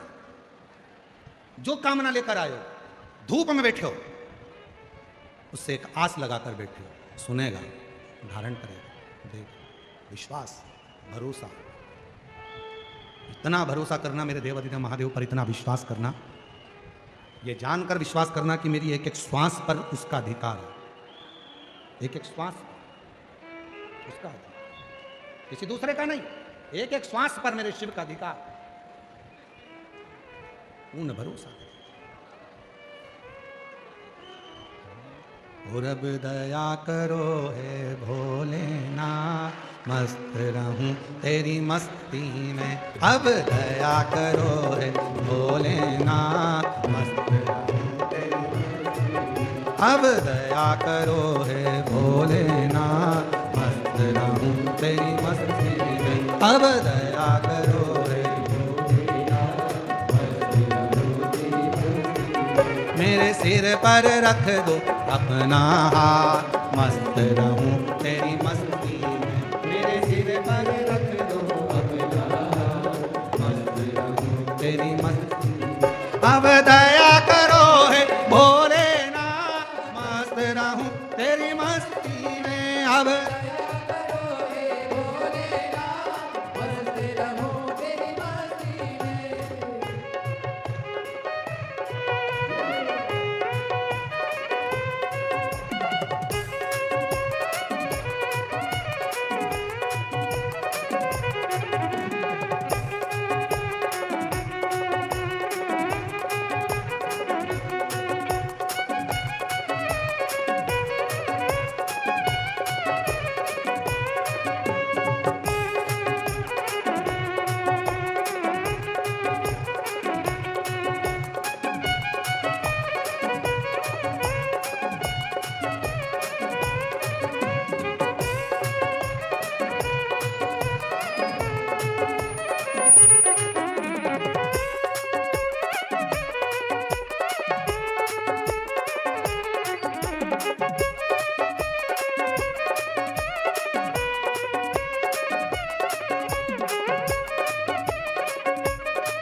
मस्ती रहूं तेरी मस्ती में, मेरे मन में बसे हो भोलेनाथ। मस्ती रहूं तेरी मस्ती में, मैं तो हर पल करूं प्रभु तेरी आस। मस्ती रहूं तेरी मस्ती में, मैं तो हर पल करूं प्रभु तेरी आस। मस्ती रहूं तेरी मस्ती में, अब दया करो हे भोलेनाथ। मस्ती रहूं तेरी मस्ती में, अब दया करो हे भोलेनाथ। मस्ती रहूं तेरी मस्ती में, ओ मेरे सिर पर रख दो अपना हाथ। मस्ती रहूं तेरी मस्ती में, मेरे सिर पर रख दो अपना हाथ। मस्ती रहूं तेरी मस्ती में, अब दया करो हे भोलेनाथ। मस्ती रहूं तेरी मस्ती में, अब दया करो हे भोलेनाथ। मस्ती रहूं तेरी मस्ती में।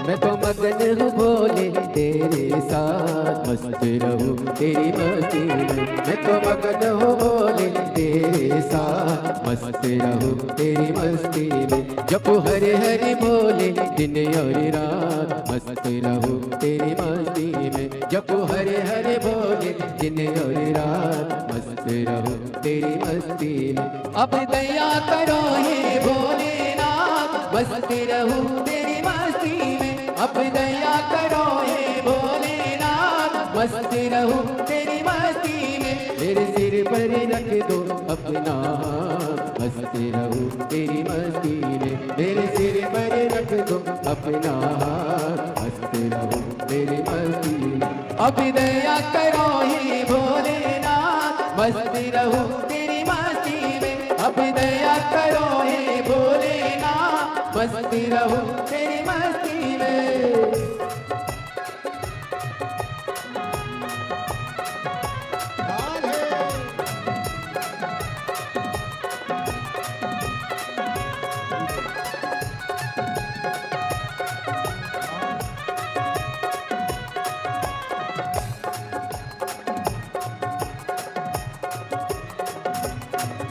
अब दया करो हे भोलेनाथ। मस्त रहूं तेरी मस्ती में, अब दया करो हे भोलेनाथ। मस्त रहूं तेरी मस्ती में, अब दया करो हे भोलेनाथ। मस्त रहूं तेरी मस्ती में, अब दया करो हे भोलेनाथ। मस्त रहूं तेरी मस्ती में, अब दया करो हे भोलेनाथ। मस्त रहूं तेरी मस्ती में। महादेव अपने स्थान पर बैठकर बाबा देवज्ञ महादेव को अपने मन का भाव करिए, हृदय से प्रार्थना करिए, निवेदन करिए, विनय करिए, विनती करिए।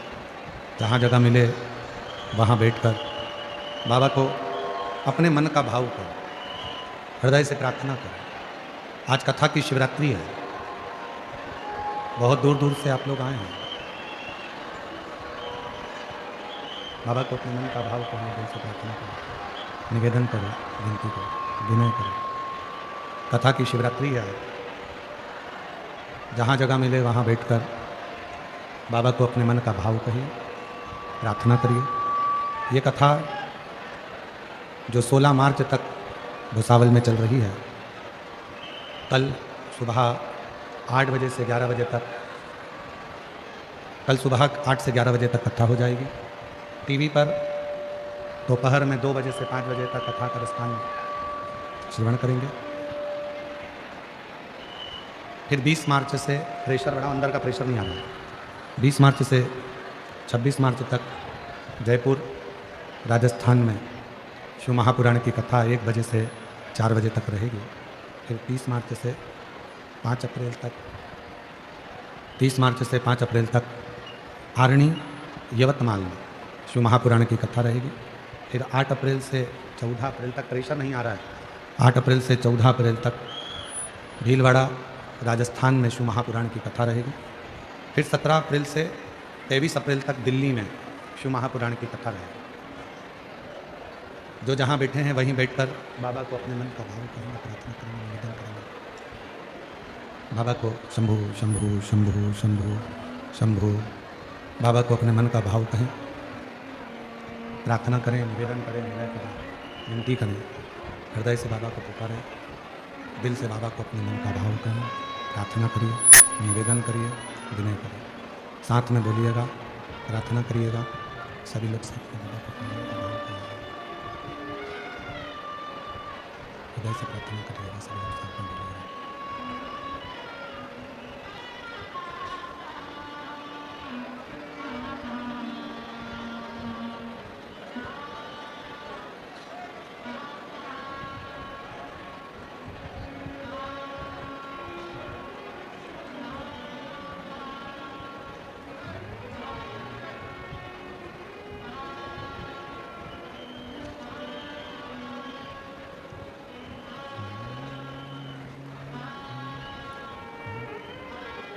श्री शिवाय नमस्तुभ्यं,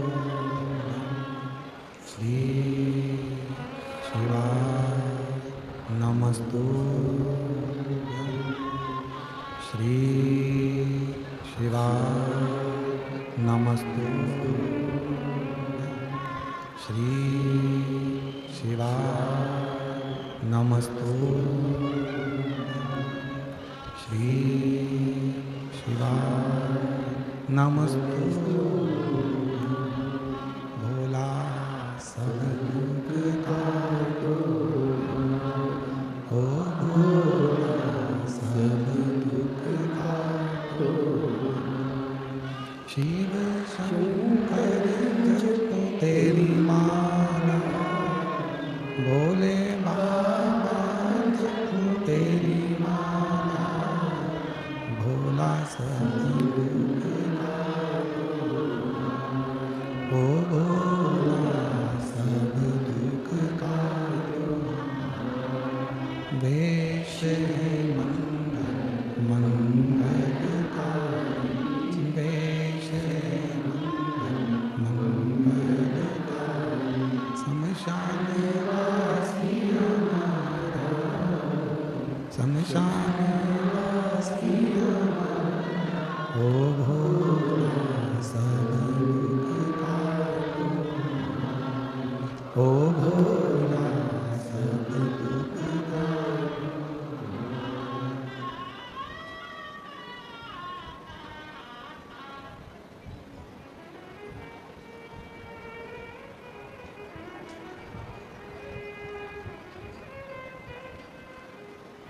बाबा देवरिदे महादेव भगवान ऋषि वरदानी त्रिकालदर्शी कैलाशी अविनाशी भगवान शंकर की पवित्र कथा कर रहे हैं। शिव महापुराण की कथा वर्णन कर रहे हैं। भगवान देवरिदे महादेव का पवित्र चरित्र कह रहा है, शिव तत्व कह रहा है, बाबा की पवित्र कथा कह रहा है, शिव महापुराण की कथा वर्णन कर रहे हैं। भोला शंभु शिव जी के मंदिर की झाड़ू पोछा करने लगा, भगवान शंकर के मंदिर की झाड़ू लगाने लगा, पोछा करने लगा। शिव मंदिर की झाड़ू लगाता है। ठीक है बेटा,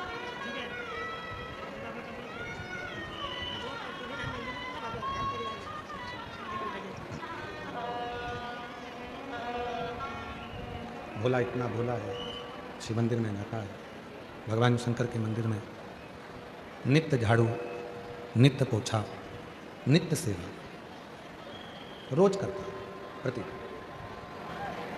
ऐसा कोई पल, ऐसी कोई घड़ी, ऐसा कोई क्षण, अब तो भोला ने, शंभू ने शिव के मंदिर में ही डेरा ला दिया। बहन एक दिन पूछी अपने भाई से, भैया तू काम क्या करता है? तो भाई ने कहा कि सेठ जी के यहाँ से तो मुझे निकाल दिया गया है, अब मैं सेठ के यहाँ तो काम नहीं करता, पर शिव जी के मंदिर में जाता हूँ, भगवान देवादिदेव महादेव के मंदिर में जाकर, भगवान शंकर के मंदिर में जाकर उनकी झाड़ू पोछा करता हूँ। शिव के मंदिर में जाता हूँ, वहीं पर जाकर कुछ सेवा करता हूँ। तब भोजन कौन देगा? पेट कौन भरेगा? कौन हमको खाने को देगा? कौन हमको तनख्वाह देगा? कौन हमको अन्न देगा?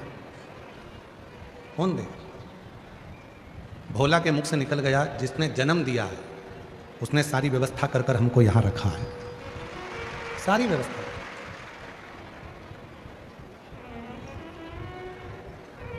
उसी से कहें, किसी दूसरे को तो कह नहीं सकते।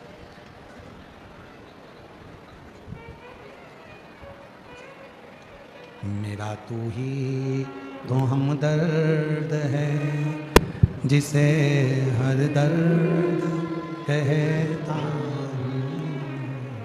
मेरा तू ही तो हमदर्द है, जिसे हर दर्द कहता हूँ। दुनिया के आगे चुपचाप, दुनिया के आगे प्रभु चुपचाप मेरा तू ही तो हमदर्द, जिसे हर दर्द कहता हूँ। शंभू तो हमदर्द, जिसे हर दर्द। किससे कहें? उससे ना कहें जब परमात्मा के सामने जाकर कहेंगे। दुनिया के लोगों को लगता है कि शिव जी को एक लोटा जल चढ़ाना, मंदिर जाना,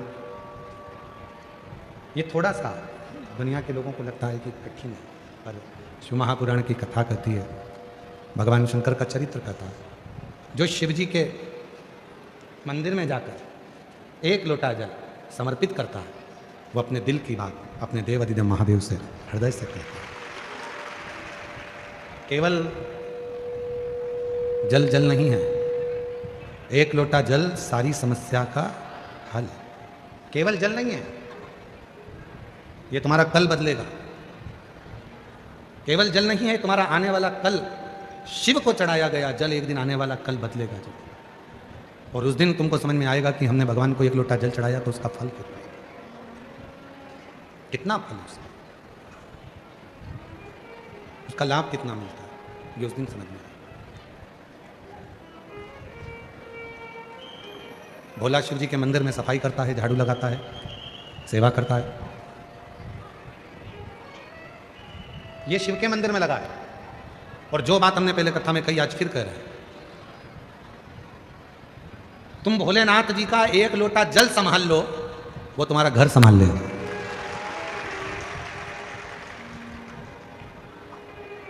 तुम एक लोटा जल संभाल लो, तुम बाबा का एक लोटा जल संभालो, बस उसके मंदिर जाना चालू कर दो, वो तुम्हारा घर संभाल लेगा। मेहनत में पीछे मत हटो, संघर्ष में पीछे मत हटो। ताने देने वाले ताना देते रहेंगे, अपशब्द करने वाले अपशब्द कहते रहेंगे, गाली देने वाले गाली देते रहेंगे, आड़ा टेढ़ा बोलने वाला आड़ा टेढ़ा बोलता रहेगा, और तुम अपना कर्म करते हो।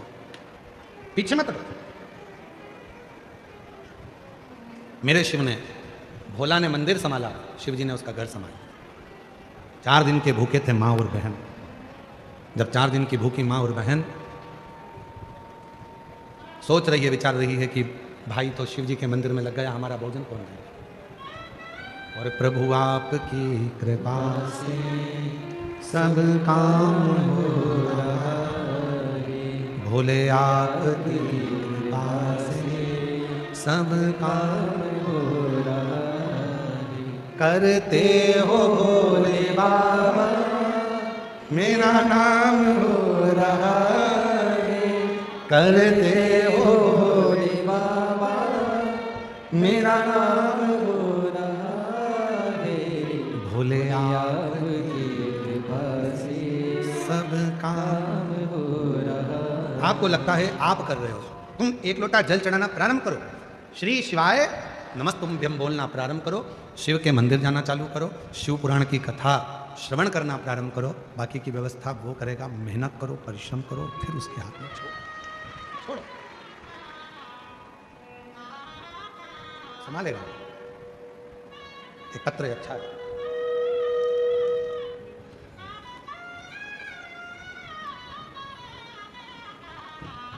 मैं सो मालती बाई सुतार, रसलपुर तहसील रावेर जिला जलगांव, मेरा मोबाइल नंबर ही है। गुरुजी, एक लोटा जल सारी समस्या का हल। जिनके पत्र पढ़े जाते हैं अगर वो बैठे हों तो हाथ हिला सकते हैं या आ सकते हैं। मैं सो मालती बाई सुतार, रसलपुर तहसील सावेर जिला जलगांव, मेरा मोबाइल नंबर ही है। आप कहते हैं एक लोटा जल सारी समस्या का हल। मेरी बेटी कुंवारी दीपाली सुतार 2021 से सरकारी नौकरी की तैयारी कर रही थी, लेकिन कुछ भी अंकों से उसका रिजल्ट रुक जाता था। फिर मेरी बहन ने कहा, सीहोर वाले बाबा की कथा टीवी पर आती है तो सुना कर, और जो उपाय बताते हैं वो करा कर। फिर हमने कथा सुननी चालू की और मेरी बेटी ने पूरी श्रद्धा के साथ पशुपति व्रत किया और एक लोटा जल नियम से शुरू किया। बेटी आपके कहे अनुसार बाबा पर अटूट विश्वास रखने लगी, मेहनत करने लगी। आप कहते हो कि अपनी मेहनत को 4 गुना करो।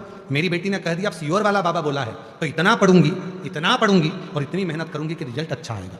और मेरी आर्थिक स्थिति भी ऐसी नहीं थी कि मैं उसे आगे पढ़ा सकूं, और हमारी कई पीढ़ियों में किसी को भी गवर्नमेंट जॉब नहीं थी। पर भोले बाबा की ऐसी कृपा हो गई कि 26/7/2024 को पटवारी के पद पर मेरी बेटी का सिलेक्शन हो गया। आज मैं बाबा को यहाँ धन्यवाद देने के लिए आई हूँ। मेरी बेटी पटवारी बन गई। अगला पत्र है, मेरा नाम जनाबाई जयराम कुमार, मैं उत्तरायण तहसील एरोंडोल जिला जलगांव की रहने वाली हूँ। मेरा मोबाइल नंबर ये है।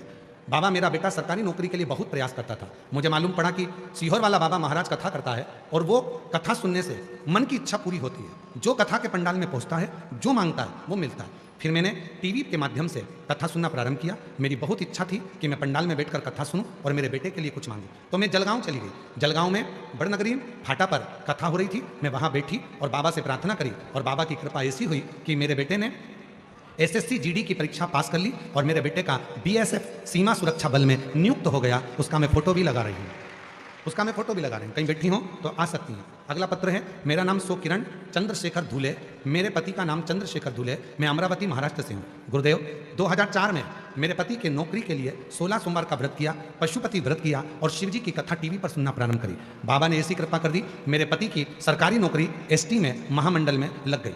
फिर मैंने अपनी बेटे ने इंजीनियरिंग कर रखा था, उसके लिए भी मैंने नौकरी के लिए करा। बेटे की प्राइवेट नौकरी लगी पर उसका मन नहीं लगा। जब मन नहीं लगा तो उसने फिर नौकरी को छोड़ा और सरकारी नौकरी को तैयारी करी। आप कहते हो मेहनत 4 गुना कर, मेरे बेटे ने आपका कहना मानकर मेहनत को 4 गुना करा और बाबा की कृपा से उसका गवर्नमेंट बैंक में सरकारी नौकरी लग गया। फिर मेरी बेटी के लिए मैंने बेटी एग्जाम दे रही थी, क्लियर नहीं हो रहा था और बेटी ने भी फिर पढ़ाई दम से करी और बाबा की कृपा से उसका भी सिलेक्शन गवर्नमेंट बैंक में हो गया। हमारे यहाँ पति की भी नौकरी सरकारी लग गई, बेटे की नौकरी भी सरकारी लग गई और बेटी की नौकरी भी सरकारी लग गई। ऐसी बाबा की कृपा। एक पत्र और है, गुरुदेव, आशाबाई सुभाष सुंधाणे, ग्राम धानोरा, तहसील चोपड़ा, जिला जलगांव की रहने वाली हूँ। मेरी पोती कुमारी गायत्री भागीरथ सब नीट की परीक्षा देती थी, क्लियर नहीं होता था।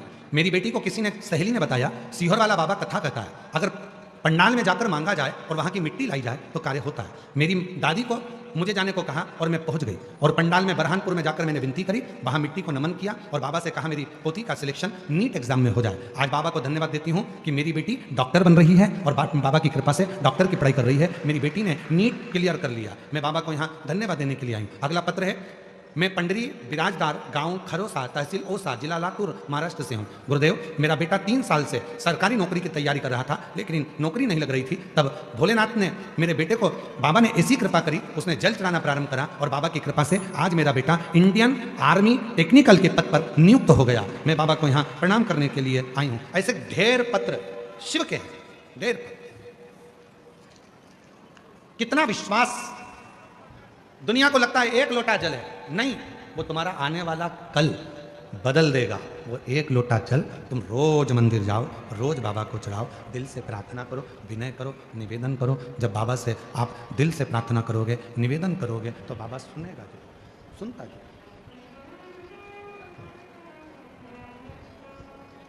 सुनेगा जब।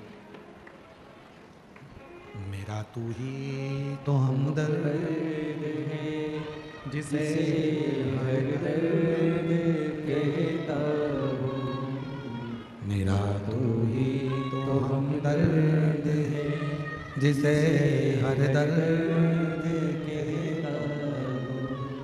भोला शिव के मंदिर को संभाल रहा है, शंकर भगवान के मंदिर में सेवा कर रहा है, चाकरी कर रहा है।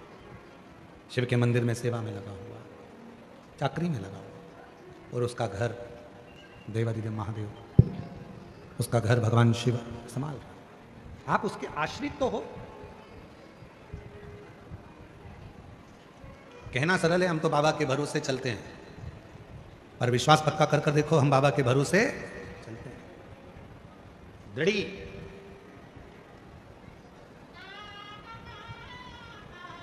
पूर्ण भरोसा।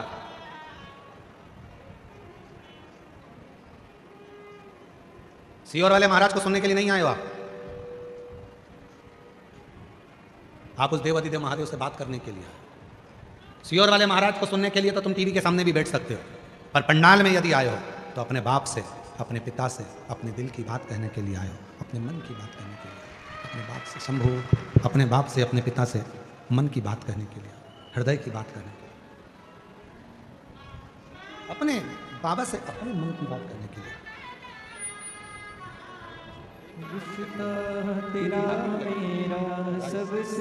बेटे की सरकारी बैंक में नौकरी लगी, एक बार जोरदार ताली बजाकर स्वागत करिए।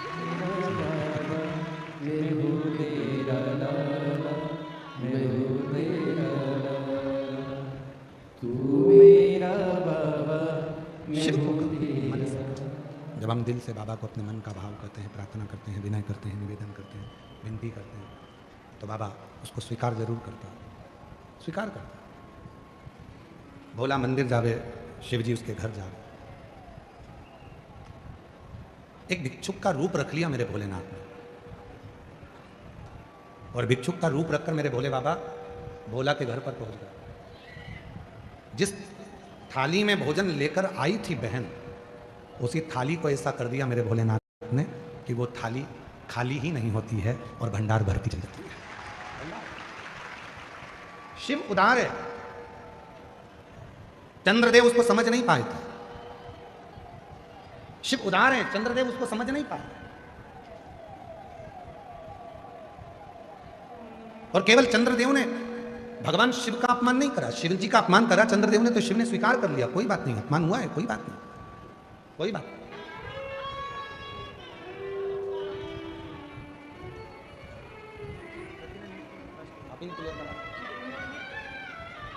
पोती ने नीट क्लियर करा है, एक बार जोरदार ताली बजाएं, डॉक्टर बन रही है।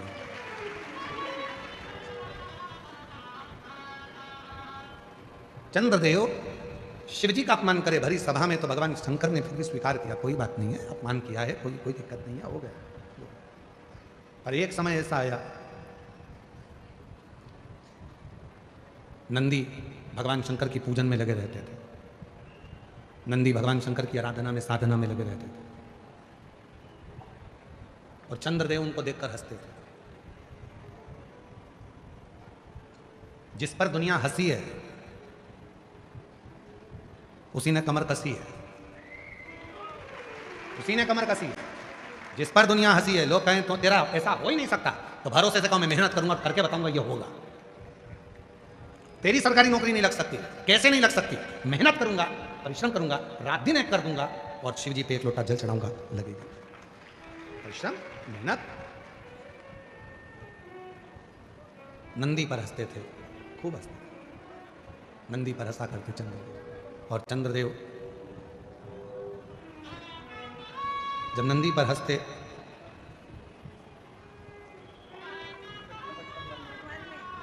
बेटी पटवारी बनी है, एक बार जोरदार ताली बजाकर स्वागत करिए। बेटी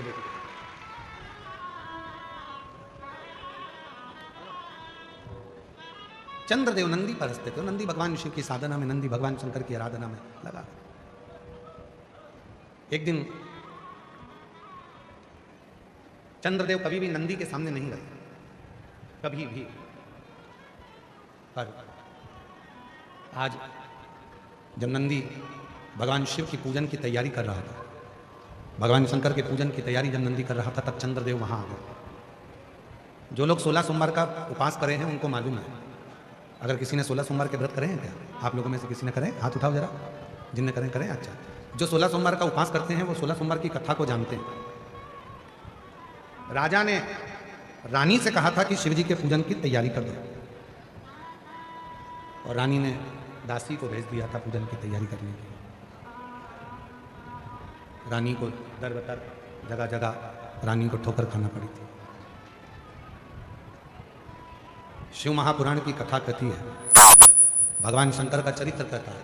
इसीलिए पशुपति व्रत करने वाले जितने भी होते हैं, जो पशुपतिनाथ का व्रत करते हैं, उनसे हम हमेशा एक बात कहते हैं, व्रत आप कर रहे हो तो प्रसाद आप बना, भले थोड़ा सा आटा सेक लो, घी डालकर उसमें पानी डालकर शक्कर डालकर सीरा बना लो, रवा का सीरा बना लो, खीर बना लो, कुछ नहीं तो मीठा पुआ बना लो, कुछ नहीं तो मीठा भजिया बना लो, कुछ नहीं तो मीठा गुलगुला बना लो, कुछ नहीं तो मीठा पुआ बना लो, कुछ नहीं पूरण पोली बना लो। पर अपने हाथ से, जो पशुपति व्रत करने वाली माताएं होती हैं, बेटियां होती हैं, बेटे होते हैं, शिव पुराण कहती है जब आप पशुपतिनाथ का व्रत करें तो अपने हाथों से भगवान का भोजन तैयार करें। अपने पूजा की थाली लगाएं, अपने हाथों से भोजन तैयार करें, पूजा की थाली लगाएं, भोजन तैयार कर कर अपने हाथों से करें। कई लोगों की आदत रहती, मम्मी जरा एक लोटा पानी दो, शिव जी को चला के आना। अब लगा के देते हैं, गीला ला पानी ला कर दे, मैं शंकर जी के मंदिर जाना। क्यों? खुद जाओ, एक लोटा जल लो, भरो और फिर चढ़ाओ, शिव स्वीकार करेंगे। स्वयं अपने को करना, स्वयं अपने। फिर वही वाली बात आ गई, खांसी अपने को चली है तो खांसना अपने को ही है, छींक अपने को आ रही है तो छींकना अपने को ही है, भूख अपने को लगी है तो भोजन भी अपने को ही करना है। उसी तरह यदि कष्ट अपने ऊपर है, तकलीफ अपने ऊपर है, दुख अपने ऊपर है, तो शिव के मंदिर भी एक लोटा जल भरकर अपने को जाना पड़ेगा, जल भी अपने को चढ़ाना पड़ेगा, स्वतः स्वयं को, कोई दूसरा नहीं जाएगा। चंद्रदेव जब नंदी शिव जी की पूजन की तैयारी कर रहे थे नंदी, और इतने में चंद्र का आगमन हुआ, और चंद्र का आगमन हुआ, सेना शंभु बोले न शंभु, जब चंद्र का आगमन हुआ, और चंद्रदेव का जब आगमन होता है, चंद्रदेव जब आए, नंदी पूजन की थाली लगा रहा था, पूजन की तैयारी कर रहा था, चंद्रदेव का आगमन हुआ, नंदी को लगा कि ये भगवान भोलेनाथ जी का दर्शन करने के लिए आए, शिव जी का दर्शन करने के लिए। नंदी ने हाथ जोड़ लिया, हर हर। नंदी ने जैसे ही हाथ जोड़े, प्रणाम किया, चंद्रदेव को और अभिमान आ गया।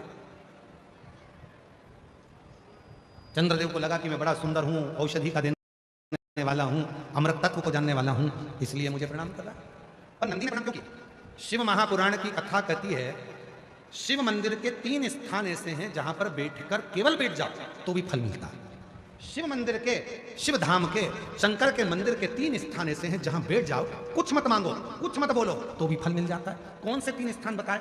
तो वर्णन किया तुमरुका जी ने चंचुला देवी को।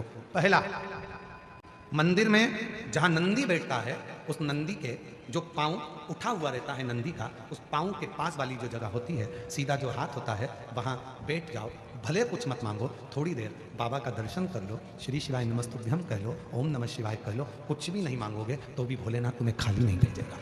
3 स्थान बताए, 3 स्थान बताए। पहला स्थान है नंदी के पास, जो चरण उठाए, चरण उठा मतलब नंदी उस चरण के माध्यम से आपके कष्ट को मिटाने के लिए शिव को बिठाकर तुम्हारे दरवाजे तक लाए, पहला। दूसरा, जलाधारी, समझिएगा जरा, थोड़ा ध्यान दीजिएगा। जैसे ये शिवलिंग है, ये जलाधारी है गोल, ये पानी जहां से बहकर जाता है, जहां से भी बहकर जा रहा है, आपको उससे मतलब नहीं, बस जलाधारी जो पानी बहकर जा रहा है, इस जलाधारी के ठीक विपरीत दिशा में, उत्तर में पानी बह रहा है तो दक्षिण में आप देखिए, ये जलाधारी जिस साइड बह रही है उसी ओर मुख कर कर आपको इधर बैठना है, इधर मुख कर कर, शिवलिंग की ओर मुख कर कर। ये दूसरा स्थान बताया। ये जो स्थान है, ये माता लक्ष्मी का स्थान है, ये जो स्थान है कुबेर का स्थान है, ये जो स्थान है सारी सिद्धियों का स्थान है, अष्ट सिद्धि नवनिधि इसी स्थान पर बैठकर भगवान शंकर से वर प्राप्त करते हैं। ये वो स्थान है जहां बैठकर आप कोई मंत्र भी नहीं पढ़ोगे, कुछ बोलोगे भी नहीं, बैठने पर ही आपको फल की प्राप्ति होना प्रारंभ हो जाती है। ये दूसरा स्थान स्वयं तुमरुका जी ने चंचुला देवी को कहा, ये 2 स्थान। और शिव मंदिर का तीसरा स्थान, भगवान शंकर के मंदिर का तृतीय स्थान कहा गया। तीसरा स्थान, जब हम मंदिर से बाहर निकलें और उस मंदिर से या ओटला हो या कोई मंदिर है कोई, इसलिए हमने देखा है कुबेरेश्वर धाम पर लोग आते हैं तो कुबेरेश्वर धाम का जो गेट होता है ना, अब तो कुबेरेश्वर धाम का 1 2 3 4 5 6 गेट हैं कुबेरेश्वर धाम पर। तो 6 गेट में से जो एक गेट पहले नंबर, दूसरा नंबर, तीसरा नंबर, 4 नंबर, 5 नंबर, जिस भी गेट में से लोग अंदर आते हैं उस गेट में से अंदर आते हैं तो सबसे पहले गेट पर दंडवत करते हैं, गेट पर दंडवत करें, वहां सोकर प्रणाम करें, 4-5 दंडवत करते हुए चले जाएंगे। कई लोगों की ऐसी आदत होती है चौराहे पे से दंडवत करते हैं, कई लोगों की ऐसी आदत होती है कि वो सीहोर के रेलवे स्टेशन पर उतरेंगे और 11 किलोमीटर तक दंडवत करते हुए जाएंगे। सबका अपना बात। और हम आप लोगों को सुनकर खुशी होगी कि कुबेरेश्वर धाम के प्रांगण में, कुबेरेश्वर धाम के प्रांगण में 4 नंबर और 5 नंबर गेट से आप कुबेरेश्वर धाम के मंदिर के अंदर ही अपनी गाड़ी खड़ी कर सकते हैं निःशुल्क। पार्किंग का कोई पैसा आपको देना नहीं, मंदिर के अंदर ही गाड़ी जाती है। बस आपको 4 नंबर 5 नंबर गेट पे पहुंचना है और वहां से मंदिर को अंदर गाड़ी को प्रवेश करो। बड़ी बड़ी बसें भी लगाने के लिए हमने वहां पर सुविधा कर दी है कि बसें अंदर खड़ी हो जाएं, सब अपना भोजन बनाए वहीं पर खाएं, जिसको भोजन बनाना है भोजन बनाए, नहीं तो भोजन तो बाबा का भंडारा चलता है सबके लिए। कोई बस का शुल्क नहीं लगना, तुम्हारी गाड़ियों का शुल्क नहीं लगना। मंदिर प्रांगण में 4-5 नंबर गेट से अंदर करेंगे, गाड़ियां निःशुल्क पार्किंग आपको वहां प्राप्त होगी, किसी को रुपया देने की जरूरत नहीं, 1 रुपया भी। आराम से आप लोग वहां गाड़ी खड़ी करें, रुद्राक्ष लें, खाओ पियो, बाबा के घर आयो, अपने पिता के घर आयो, भोजन कोई नहीं। शिव तत्व। तो हमने देखा है कि कई लोग दरवाजे से दंडवत करते हैं। तीसरा स्थान तुमरुका जी चंचुला देवी को बता रहे हैं कि तीसरा स्थान ऐसा है भगवान शंकर के मंदिर का द्वार।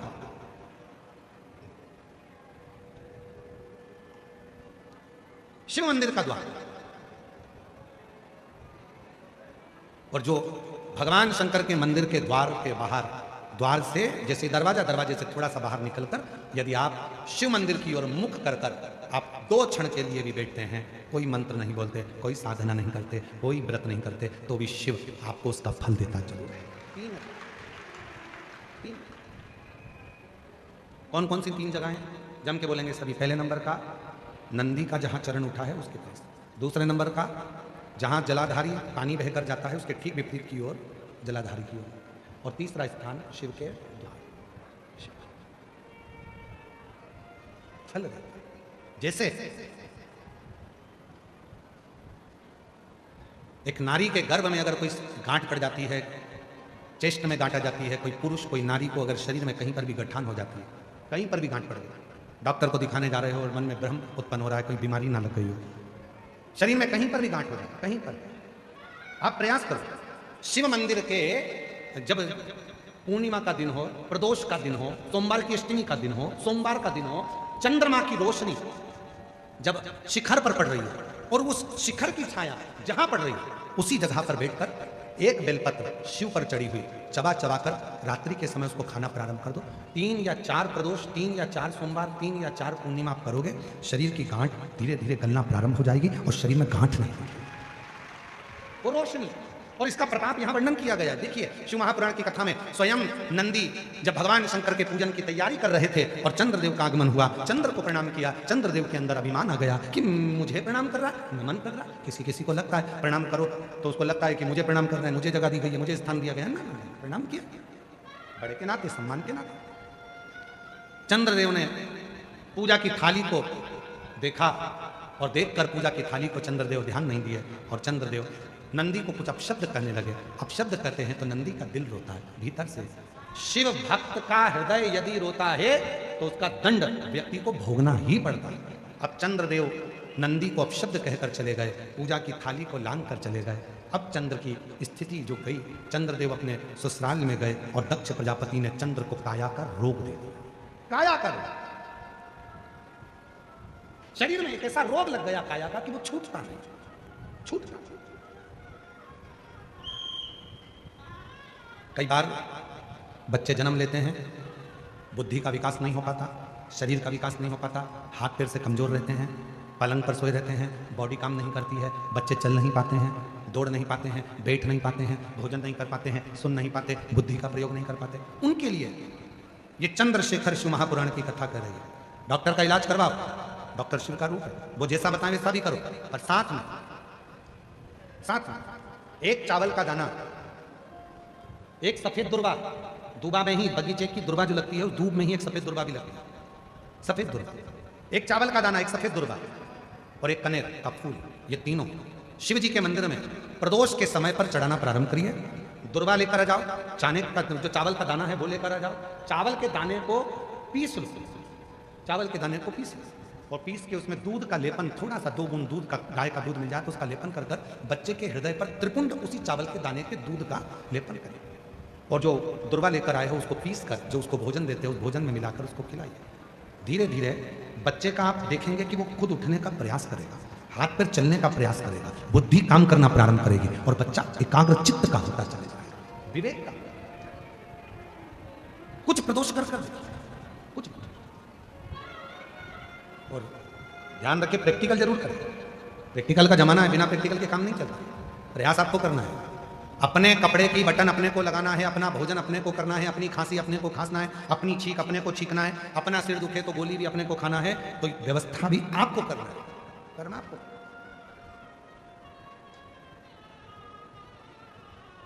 शिव भक्त का तो केवल उतना काम है कि आपके सम्मुख में आकर शिव की चर्चा का स्मरण, शिव चर्चा, शिव कथा कर, भगवान शंकर का चरित्र कर। दक्ष प्रजापति ने श्राप दे दिया, चंद्र को काया का रोग लग गया, काया का रोग छूटे कैसे, किसके पास जाएं? देव ऋषि नारद ने कहा तुमने नंदी का अपमान किया। भगवान अपने अपमान को सहन कर लेते हैं, पर भगवान भोलेनाथ अपने भक्त के अपमान को कभी सहन नहीं कर पाते हैं, कभी नहीं। शिव अपना अपमान सहन कर लेंगे पर भगवान भोलेनाथ अपने भक्त का अपमान सहन नहीं कर पाते। इसीलिए आपको शिव महापुराण की कथा में बार बार कहते हैं भगवान शंकर की कथा नहीं सुनना मत सुनो, पर शंकर की कथा की निंदा मत करो। शिव जी के मंदिर नहीं जाना मत जाओ, पर शंकर की निंदा मत करो। शिव महापुराण में नहीं जाना मत जाओ, पर कोई शंकर का भक्त है, शिव का भजन करने वाला है, शंकर का स्मरण करने वाला है, कोई शिव गुरु है, कोई शंकर को ही गुरु मानकर शिव को ही गुरु के तत्व में जानते हैं, तो उस शिव गुरु की कभी निंदा मत करो, कभी निंदा मत करो। क्यों? क्योंकि शिव अपना अपमान सहन कर लेते हैं, पर अपने शिव गुरु का अपमान शिव कभी सहन नहीं कर पाते हैं, उसकी निंदा। अने सुनना हो तो सुनो, नहीं सुनना है तो अपना घर बजाओ। कोई नहीं कह रहा तुमसे कि कथा में आ, निंदा मत, बुराई मत। कोई मंदिर जा रहा है तो उसकी निंदा मत। कई लोगों की आदत रहती है, कोई माताएं जल लेकर मंदिर जाती हैं तो उससे ताना कस देते हैं। क्यों कसना? एक दिन जिंदगी का ऐसा आएगा कि तुम पर ताना कसा जाएगा। किसी को अपशब्द मत। एक उंगली जब हम किसी पर उठाते हैं तो ये 3 उंगली अपनी ओर जाती है कि तू अपने अंदर झांक कर देख कि तू कैसा है। क्यों अपमान कर, क्यों अपशब्द कर? महाराज पूरी मनुष्य देह में, पूरे मानव के शरीर में केवल हमारे शब्द, हमारी वाणी 24 घंटे यात्रा करती है। मानव के शरीर में केवल हमारा शब्द, हमारी वाणी ऐसी है जो 24 घंटे यात्रा करती है। शब्द, इसलिए कहते हैं वाणी ऐसी बोलिए जो मन का आपा खोए। 4 ताले में बंद हो जाओ और 4 ताले में बंद होकर भी तुम कुछ बोलोगे तो तुम्हारे शब्द बाहर निकलकर आ ही जाएंगे और लोगों के कानों तक पहुंच जाएंगे। पति पत्नी अपने कमरे में बैठकर भी बात करेंगे तो वो बात अपनी बहू तक पहुंच ही जाएगी, बेटे तक पहुंची जाएगी। बहू बेटा अपने कमरे में बैठकर बात करेंगे तो वो बात सास तक पहुंच जाएगी। कोई नहीं है, कमरे की आवाज भी बाहर नहीं जाती है, कोई नहीं सुनता, फिर भी वो शब्द चलते हैं। हमारे मुख से निकले हुए शब्द यात्रा करते हैं। कथा हम यहाँ बाँच रहे हैं भुसावल में, पर यह कथा जिसने नहीं भी सुनी होगी तो भी एक ना एक दिन ये शब्द चलकर किसी के भी माध्यम से पहुंचेंगे, लोगों के कान तक पहुंच ही जाते हैं। शब्द चलते हैं, शब्द यात्रा करते हैं, वाणी यात्रा करती है, शब्द चलते हैं और ये यात्रा करते हैं। शब्द यात्रा, वाणी यात्रा करती है। इसलिए निवेदन है, सास से भी निवेदन है, बहू के लिए कोई भी शब्द बोलो वो बहू तक पहुंचेगा एक ना एक दिन। बहू से निवेदन है, तुम सास के लिए कितना भी मायके में जाकर बोल दो, अपनी मम्मी के सामने जाकर बोल दो, फिर भी वो शब्द एक ना एक दिन तेरी सास के सामने जरूर आएगा। वो शब्द घूमता आता है और तुम्हारे सामने पहुंचता है। तो क्यों बोले हम आड़ा टेढ़ा, क्यों बोले हम अपशब्द? अरे मत बुरे कर्म कर बंदे वरना पछताएगा, भगवान की आंखों से तू बच नहीं पाएगा, तू बच नहीं पाएगा। अरे ओ अज्ञानी मत करना। शब्दों को छोड़ने से पहले विचार करें। जब सीहोर में गुरु पूर्णिमा का महोत्सव होता है, साल में एक ही दिन होता है जिस दिन गुरु दीक्षा हम देते हैं, बाकी के पूरे वर्ष गुरु दीक्षा नहीं देते।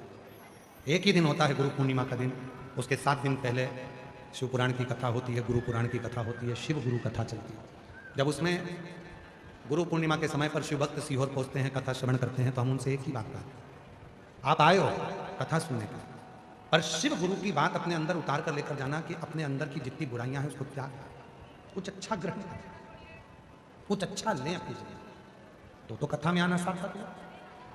चंद्रदेव को काया का रोग लगा, चंद्रदेव नारद जी के पास गए, नारद जी ने नंदी के पास भेजा। वापिस चंद्रदेव को घूमकर नंदी के पास आना पड़ा और नंदी से प्रार्थना करना पड़ी, मेरा रोग कैसे मिटेगा। नंदी ने कहा, सुन चंद्र, तूने शिव का अपमान भरी सभा में करा था, शिव ने सह लिया, पर शिव भक्त का अपमान कभी शिव सहते नहीं है, इसलिए तुझे ये रोग हुआ है, शिव की साधना कर। नंदी ने पूजन का विधान बता दिया, पूजा का विधान। कई लोग कहते हैं गुरुजी, आप कहते हो कनेर का फूल ऐसे चढ़ाना, आप कहते हो बेलपत्र ऐसे चढ़ाना, आप कहते हो दुर्वा ऐसे चढ़ाना, आप कहते हो चावल का दाना ऐसे चढ़ाना, आखिर क्यों?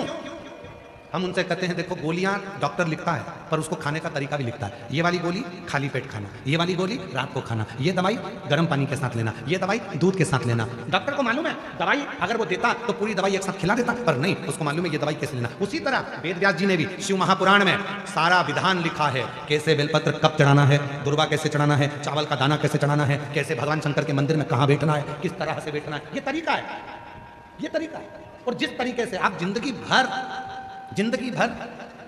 खूब दवाई खा लो, आराम नहीं लगेगा, पर डॉक्टर कहेगा कि इस तरह से खाना, ये सुबह खाना, ये शाम को खाना, ये पानी से खाना, गर्म पानी से खाना, ऐसा करना, योगा करना, प्राणायाम करना, ये सब डॉक्टर बताएगा, उसके विधान से खाओगे तो वो लाभ करेगा, वो विधान लाभ करेगा। ऐसे कितनी विलाप जाओगे, कितनी माताएं बैठी हैं, कितने भाई बैठे हैं जिनका सिर दुखता है और मेडिकल पर जाते हैं और दवाई लेकर आ जाते हैं। पेट दुखता है, मेडिकल पर जाते हैं, मेडिकल वाले से कहते हैं भैया दवाई दे दो, पेट दुख रहा है, मेडिकल वाला दवाई दे देता है और तुम खा लेते हो, वो थोड़ी देर का आराम लग जाएगा, फिर तकलीफ होगी। इसलिए मेडिकल पर जाने से पहले डॉक्टर के पास जाओ और डॉक्टर के पास जाकर कहोगे कि ये तकलीफ है, फिर डॉक्टर उसको लिखेगा। तो क्या डॉक्टर तो 3-4 दवाई लिख देता है, मेडिकल वाला एक ही दवाई देता है। डॉक्टर 3-4 दवाई क्यों लिखता है? क्योंकि एक दवाई देगा, उसको मालूम है एसिडिटी होगी, तो उसके साथ दूसरी दवाई भी देगा, एसिडिटी को दबाने के लिए फिर तीसरी दवाई देगा। 3 दवाई इसलिए डॉक्टर ने दी कि वो दवाई लेगा तो साइड इफेक्ट नहीं होगा। पर मेडिकल वाले हो सकता है कि तुमको दवाई दे दें, थोड़ी देर के लिए आराम भी लग जाए और बाद में फिर तबीयत खराब हो जाए। डॉक्टर को दिखाकर फिर मेडिकल पर जाए, फिर मेडिकल पर दवाई लो, फिर खाओ, वो असर करेगा।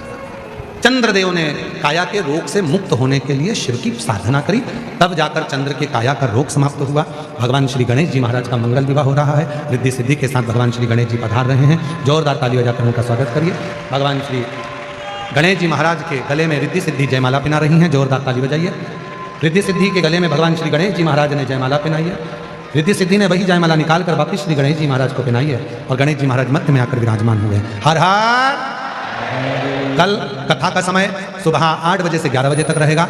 आज कथा की शिवरात्रि है, बड़े प्रेम से कथा का शिवरात्रि का लाभ लीजिए। संपूर्ण भुसावल वालों से निवेदन है, खूब प्रेम से आओ, आनंद से आओ और भाव से शिवरात्रि का भी दर्शन करिए। और कल कथा सुबह 8 बजे से 11 बजे तक होगी और